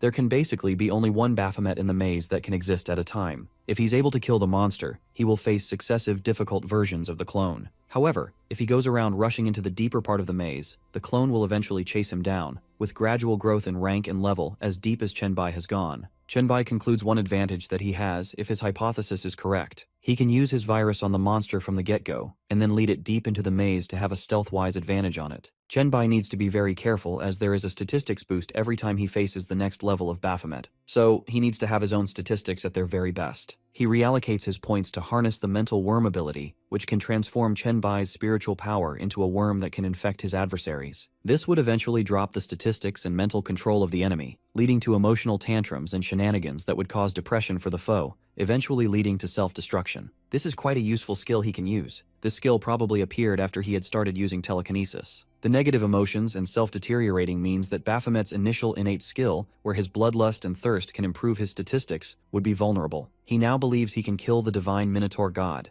It's showtime. Chen Bai moves swiftly as the level 1 Baphomet appears before him. He lands only a single blow, barely enough to scratch the divine god clone, and moves forward in dazzling fashion. But he has a better idea. He grabs it by the horn and starts dragging it along with him as far as he can until the Minotaur manages to break free. By this point, it's already coughing. Its basic stats begin to drop, and it's struggling to breathe. The notification window confirms that the worm is now fully active, already causing emotional disturbances. Chen Bai can tell that leveling up hasn't restored his energy as much as it would have without the infection. About an hour later, he finds himself at the center of the maze, waiting for the real thing to arrive. He spots the monster approaching from the air but holds back, hoping it levels up a bit more before he strikes. Baphomet is now at level 9. Chen Bai morphs his blade, preparing to meet the incoming attack from the Minotaur god clone with one of his own. But as soon as he uses his forearm blade, the clone blocks it, leveling up to 10. The stats boost is significant, likely allowing it to grow faster than the worm can consume it. At level 10, it gains the indestructible body attribute. Its vitals can never drop below a certain threshold. Still, Chenbai senses an advantage, especially when the Minotaur god suggests not fighting.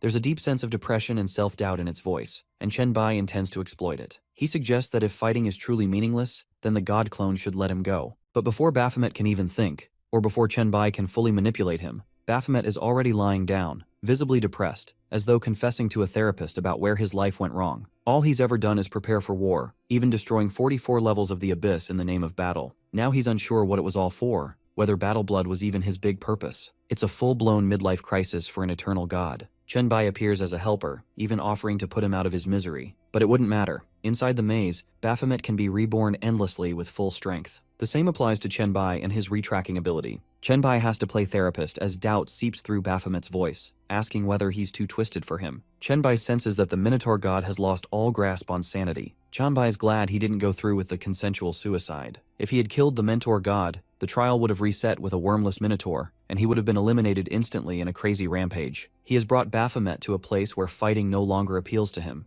where he wants Chenbai to walk over him and reflect on the meaninglessness of everything he's done so far, what living truly means. Later, in the resting space, Chenbai rethinks how terrifying Baphomet could have been with the level 10 attribute. But the point is, he has dealt with the first god. Fast forward, he's on level 350 now. He's warned that this is the most spacious floor of the entire Abyss. It holds the fabric of space itself, home to the eyes of the Abyss, which he can spot as swirling black energy and purple light columns connecting them. As the level initiates, Chenbai is thinking about the worm, his mental worm skill, which he's grateful for, having only used his backtrack 3 times since level 279. He waits for the notification panel to reveal the lord of this level. It's the Devourer of Worlds, the Serpent Demon Lord. The condition is to pass the 9-headed trial. Chenbai feels it will be fatal, another god-level opponent. This is the 9-headed devouring serpent god, a figure of legend. One of its heads turns toward him, immediately spotting him. The head, clearly female, compliments his appearance. Chenbai returns the compliment, flattering her with ease. She doesn't want to test him further. He has already passed her trial. Chenbai bows to the goddess. She then goes to awaken the 8th head for its trial. This one turns out to be as lazy as they come, asking him a simple arithmetic question, what's 1 plus 1, resembling the laziness of the fallen angel Elmira. Next comes the aesthetic head, uninterested and disengaged. Before things move forward, number 5 and 6 interrupt, wanting to go first. These are the elemental controller devourers. One rules over water, the other over fire. They're locked in a debate over which is superior, water or fire, and demand that Chenbai resolve the matter. Chenbai must choose so wisely that both heads are happy. Disappointing either means fatal consequences. Poor Chenbai is stuck in a no-win situation. Agreeing or disagreeing with either means death. To top it off, they seem to be very impatient heads of the serpent god, with each of them emphasizing how seemingly simple and logical each of their trials is. In such a case, the one thought that goes through Chenbai's mind is to kill one of them. Number 2 watches on as the two fools have put a mere mortal in a situation where he can simply not take any side. Chenbai decides this is it, going for the kill. As he moves to strike one of them, Chenbai isn't able to connect. However, number 2's point does go through and isn't unheard of by number 5 and number 6. They think that their trials are each totally perfect. 5 soon comes to his senses, realizing that their trial is exactly ensuring that he loses at least one trial. He's in an all-lose situation. Despite everything that occurred, there is a comical relief on Chenbai's face. It is weird how the Devourer gods' heads are kind enough to overlook Chenbai's attempt of murder, with 5 and 6 dismissing each of their trials without pushing him into a confirmed doom situation. Chenbai considers how childish they are. Chenbai suggests that fighting with arguments can be avoided by competing against each other. The two are, however, smart enough to know what not to do. They are, after all, a single entity. Killing one's own self is basically suicide, and they know that. Chenbai thinks that since the godheads have assembled for the trial, their animosity, paired with the confidence each holds, one claiming the power to dry the other out, while the other insists on flooding and extinguishing its rival, can finally be tested, since death holds no weight in this trial combat. Chenbai has given them a reason to ponder something they had never considered before. The two then start trash-talking. However, number 1 steps in and orders them to settle their dispute after the trial concludes. They both call him their elder brother and listen to his words. Number 4 now believes it's their turn, asking Chenbai about the blue star. From the beginning of the universe, he had wandered aimlessly through the vast space until this trial thing happened. Number 4 basically wants to know a story from the blue star to make sense of what life on it truly is. Number 7, who finds this a beautiful and aesthetic request, considers that this can be his trial as well. Number 4 and number 7 listen diligently. Meanwhile, number 2 finds this perfect time to ask about his domain of interest. Number 2 likes to think and asks Chenbai about philosophers of Blue Star and their words of wisdom. Number 3 is becoming impatient. As the rest of them have asked long, narrative-based stories and philosophies from the boy, this one seems to be the bully. His frustration seems to grow, and he wants to take the anger out on Chenbai, creating a giant orb of energy in its mouth,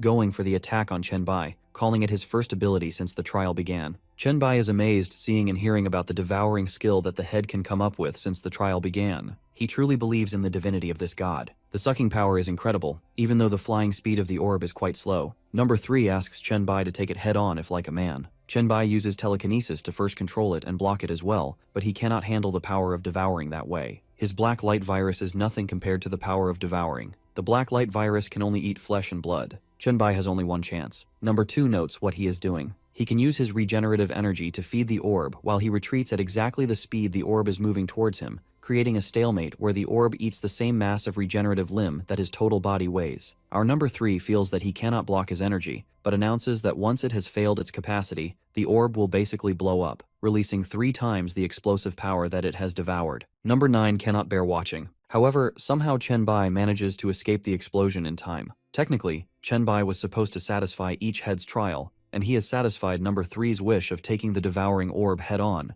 However, he hasn't stopped having fun, and manifests another advanced devouring orb in his mouth before number 2 scolds him for misbehaving. With his trial being done, the third head now regrets not using the improved version of the devouring sphere from the get-go. Now that number 3 is out of the way, the 3 snake heads want their story, philosophy, and aesthetic value. Chenbai kills 3 birds with 1 stone, expressing human history and its philosophy. And now it's time for number 1's trial. Number 1, however, doesn't want to test him. Instead, he puts Chenbai on the spectator seat. Number 6 and number 5 are going to go head-on, and if Chenbai can wait out their fight, he can leave. Chenbai's totally okay with it. He feels that the trials were basically rigged by the laziness of the serpent. He's still skeptical about whether this is the end of things, or whether it was just a facade. He thinks that for the time being, what's best for him is to create some separation between him and the gods, so that he doesn't get caught in the crossfire. It's done and dusted. Number 5 beats number 6. There's a lot of tension between the two, but it's something quite normal for them. Number 6 does seem to struggle after losing. Number 3 intervenes with his impatience again, asking them to settle down, pointing out that they let the human off far too easily. He's already pissed off about that, and if that's not enough, 5 and 6 can't stop, even after having a decisive winner. Number 4 thinks that this was an investment rather than something stupid. They bring no loss to themselves by letting the boy go. Number 4 notes that since Chenbai was able to beat Baphomet, he has a chance to clear the Abyss and become the Lord of the Abyss. The dynamics would surely favor them if the Lord of the Abyss owes them a favor. Number 3 can see reason in this, but he believes there's no chance Chenbai can clear the Abyss. The wolf god on the 375th floor is ruthless, with the authority to assassinate. The authority to assassinate that guy is truly sinister from the core, with his ability to stealth at will. There's no way Chenbai can go through, or at least that's what number 3 thinks. We flash forward to Chenbai already getting to the 375th level. He's up against the assassin, the assassination god, the wolf. And as sharp as he is, he knows that this particular level is going to be quite challenging. Chenbai has been relying on his clever tactics and stealth so far, but a stealthy assassination is the worst thing Chenbai knows how to deal with. One strike deciding everything is something that can get the best of him without even a fair shot. Suddenly, as he's walking, something gets a hold of his foot and turns and sweeps him to an upside-down position. Chenbai is able to land on his arms and then on his back to his feet. As soon as he does, he sees a giant net with explosives attached to it trying to get hold of him. Chenbai hasn't even seen the enemy yet. We hear cracking and realize that Chenbai was able to escape the range of the explosion, but every time Chenbai seems to get on his 2 feet again, there's some new trap. This time, grabbing his hand, Chenbai is fed up and frustrated and uses hellfire to free himself. Chenbai mockingly announces that the assassination wolf god should be called the trap wolf god, calling him a sneaky bastard. The wolf god shows himself, announcing himself and taking that as a compliment from Chenbai. Before Chenbai can make sense, a very quick, sudden attack from above kills him, only for time to backtrack and revive him. Chenbai has measured the situation, and the odds are not in his favor. The assassination god, Yanugu, has all the statistics and attributes surpassing his, with an unlimited number of traps in pursuit of him and strength that he has no idea how to prepare for. His only bet is to release viruses in advance so that while the wolf god is scouting for him, he can face Chenbai's traps instead. All it would take to blow holes in the invincibility is to infect Yanugu. Since then, he will be able to detect him and slowly weaken him. He figures out that this time, after the track back, he should handle the traps by going for a ground-wide attack, exposing all the traps to him at once. He lets his earth spikes out, learning about a variety of traps, some much more deadly than others. In fact, he counts that there are 100 traps within a few dozen meters, with utter genius demonstrated for each trap being unique in its own way. His train of thought is stopped by the wolf announcing that Chenbai's infecting the wolf is one thing, but his cleverly developed plan of traps being destroyed like that is something he takes personally as an attack. And suddenly, something pierces Chenbai's chest before he uses backtracking to revive himself. Chenbai realizes that the wolf, Yanugu, has been around him this whole time, knowing everything. He's only left to question what methods he can employ, because nothing he has ever done is helping him out at this point. We can see multiple death sequences of Chenbai at the hands of Yanugu, and we can see him use the backtracking over and over again until he has used it for the 8th time. The problem is that even though the strength is nothing compared to Baphomet, it's still 3 times more than Chenbai's, and that isn't even the biggest problem. If he wants to instill viruses, the wolf kills him way before the stats can drop to something substantial. Even the worm doesn't hinder him in time.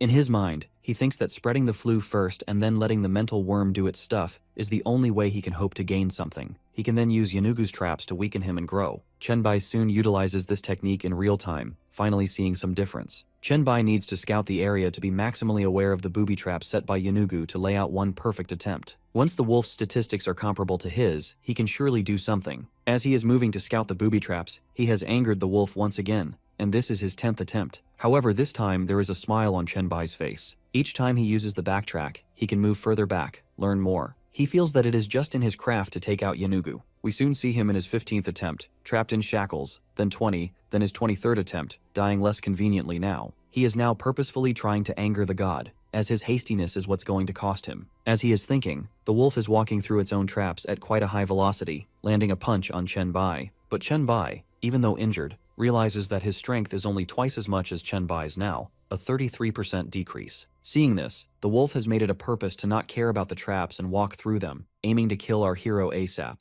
This is proving to be advantageous for Chenbai. Every time the wolf tries to attack in this attempt with time, there is a stalemate point where Chenbai can sense that the wolf's statistics aren't fatal to him anymore. Where the traps have already made Yanugu vulnerable, Chenbai can now retaliate. Among many traps and earth spikes, Chenbai is able to intercept the wolf with one of his arm blades. Finally, after this long conquest to take down the stealth god, Chenbai can finally take a sigh of relief. Yanugu's floor has been cleared. Chenbai is totally psyched about this win. In its final moment, Yanugu's stats were still greater than his, but he wasn't thinking with his mind anymore. Instead, the Wolf Lord was implementing instincts based on bloodlust. As it's obvious, without sneaking up on someone, the wolf's combat sucks, certainly not being as sharp as his stealth. In the resting area, Chenbai realizes that the bonus he got from the plague won't work anymore. The suit has received too much damage, and it's not as durable or invincible as it once was. While only 3 of the 6 gods remain, Chenbai remembers something that Heloise had told him once. The succubus queen Macanthut, who is around floor number 400. She has many titles: the Empress of Pleasure, the Whipmaster. Apparently, even Heloise seems to fear her. With all of this on his mind, Chenbai is already on the 400th floor. But instead of Macanthut, this floor has an army of the undead. Chenbai figures out that this is going to be the easiest floor, other than the Serpent's Trial. He has his possessed swords ready, with biochemical disaster at his disposal. He lets his swords do the talking while he stands there, acquiring statistics and attribute points passively. Chenbai has one clear motive for this level, to push his stats into 4 digits, and that's all he focuses on. He uses his swords for most of the fighting, though attacks come flying at him every now and then. Still, that's not the end of his troubles. Though protected by a psychic shield, one particular lord manages to throw attacks right through it. One such strike barely misses him. Chenbai blocks it at close range. His psychic energy has no buffs, and the enemy's psychic spear is powerful. Suddenly, he leaps straight toward the boss's heart. The lord is stunned. He hadn't expected Chenbai to detect and locate him while invisible. Admitting that Chenbai isn't particularly strong but tends to make the right decisions, the enemy realizes Chenbai has already used backtracking twice against this pope-like figure. And of course, Chenbai makes the right call again, defeating Lord Gaber. He intends to leave, but Gaber expresses a desire to see him once more. Chenbai is warned. Macanthut is waiting for him. Moments later, we find ourselves in a lavish bedroom. This is floor 437, home to the succubus queen of pleasure, Macanthut. She sits up and greets the walker of the abyss. Chenbai acknowledges her beauty and almost falls for her charms before snapping back to his senses. Macanthut enjoys Chenbai's temptation. Seeing Chenbai slip, she invites him closer, claiming there's no point in suppressing one's desires. She guides him not to hold back as his emotions begin to surface. She extends her tongue out, not holding back on the seduction part, and asks Chen-bai to kneel and kiss her toes, as she wants to mark him with her whip as her pet thing. She tells him to call her master. It's clear she's turning seduction into a weapon against poor old Chen-bai. But she is a goddess here, and there's no straightforward way out of this. McCanthute offers to make him her pet, saying well-behaved pets receive extraordinary rewards. Chen-bai finds himself nearly unable to refuse. McCanthute acknowledges that while all men are the same, Chen-bai has resisted her longer than any before him. A flashback takes us to Heloise teaching Chen-bai how to control his desires when encountering a succubus. She tells him about the succubus who resides in the abyss. Before inheriting the authority of desire, this succubus once admired a man who went mad with worship once she became the pleasure goddess. His foolish and obsessive behavior disappointed her and humiliated all men in her eyes. As Heloise shares this, Chen-bai realizes that the goddess of desire is a true succubus. Heloise, amused, wonders what would happen if she unleashed her full charm on him. She has a habit of testing those she fancies, seducing them fully to see how foolish they become in response. Chen-bai, aware of Heloise's belief in him back then, tries to assure her it wouldn't be like that. Heloise, who believes he would never kneel to anyone and would rather stay empty-handed than to beg, hears him say he would gladly kneel for capable people, like her. Now, in the present, Chen-bai cringes at the memory and despises his former self. Without hesitation, Chen-bai charges directly at the goddess. She uses her infamous whip she has been controlling with her mind to block Chen-bai's attack, then restraining him, binding his limbs tightly with the whip. Still playful, she reminds him that the only way he'll ever have her is by kneeling down and begging. But Chen-bai understands exactly what her game is, and makes it clear to her he will never beg a woman to get in bed with her. She laughs lightly and plays with him a bit more, saying she's lonely, and a dog like him could be useful to have around. The whip flash restraining him is only bound around his upper body, but for some reason, he cannot move his entire structure. Plus, there are barbs on the whip that have started to itch. He finds this really bad. McCanthute calls this the punishment whip of love and restrained desire. She tells him it's quite the instrument, perfect for controlling those who are desperate to relieve themselves. At this point, Chen-bai decides to bluff and begins to trash-talk the goddess, brushing off her technique as mediocre to say the very least. He points out that it's actually her who's begging him to beg, calling her methods mid. He insults her to level up or move aside. McCanthute understands what's wrong. The boy hasn't fallen fully under her seduction because she hasn't actively cast her charm on him yet. Chen-bai continues trash-talking her as she slowly moves closer and suddenly kisses him. Her method of ceremonious seduction of casting the charm. Chen-bai's eyes turn pale. Reality begins to blur, and he finds himself drifting into another plane of consciousness. He can hear himself confess that if he were to truly face McCanthute, he might never resist her overwhelming control and authority. Suddenly, Heloise appears before him, straight from one of their past conversations. He recalls her words, that the voice of reason doesn't always need to win. Sometimes, knowing when to pull out is reason enough to let oneself relax. Whatever that slimy traitor meant is the crap of her own mind, but this memory reignites something in Chen-bai. He reminds himself that the virus's reproductive urge is ultimately the strongest. Without warning, he manifests his blacklight virus armor, shatters the whip, and pushes McCanthute away. For the first time, McCanthute is visibly seen baffled and angry. She doesn't understand what went wrong. She commands the power of desire. It should have erased Chen-bai's will to fight. Yet this mortal, this unusually captivating man, not only resisted her but broke her whip. Suddenly he appears behind her and holds her tightly. His virus armor grooves tease her like the barbs on her own whip tease her victims. She realizes that the only way out is to kill him. But in that moment she hesitates. Why would she want to kill someone who overcame her temptation so completely? Chen-bai senses that the goddess has stopped resisting. She's ready. He vows that he'll be relentless. 3 days of intense battle pass. Chen-bai emerges victorious. Whatever strange encounter this floor held between McCanthute and Chen-bai, the system panel now confirms that he has cleared the level. McCanthute, left with her thoughts, reflects that this may have only been her projection. Still, her experience with Chen-bai feels more vivid than anything before. For a second there, she almost considers ascending to the 500th floor to confront that cursed deity, but quickly comes to her senses. She knows she's no match for the Lord of the Night. As much as she wishes Chen-bai could become a god, so she could feel again what she felt over those 3 days, it's something she can't control. Meanwhile, Chen-bai realizes he has defeated 5 of the 6 gods: the Minotaur, the Hydra, the Golden Wolf, the Undead, and McCanthute. He wonders who the final one will be. Chen-bai is now down to the 500th level of the Abyss after 1 hour of rest time. Suddenly someone speaks to Chen-bai, congratulating him on reaching the final trial. This proves that his deeds are already legendary. However, the voice of this god with bat-like wings and horns declares that Chen-bai will never become a true legend, as his journey is destined to end here. Chen-bai has no interest in exchanging words with Lord Agaris. He wants a direct flight. Since the Dark Knight is the element of Lord Agaris, Chen-bai can't see him. He activates his psychic vision and heat tracking abilities to keep the Lord of Night within his sights. Unfortunately, none of these skills help. No matter what he tries, he can't locate Lord Agaris. Chenbai figures he'll need to die a few times to grasp Agaris's game. But then something unexpected happens. Before he can break down his upcoming deaths into a manageable strategy, a notification appears on his system panel. It reports that the 500th floor has been cleared. What's more is that instead of declaring the abyss completed, the system prompts him to select a recovery time. This leaves Chenbai completely bamboozled.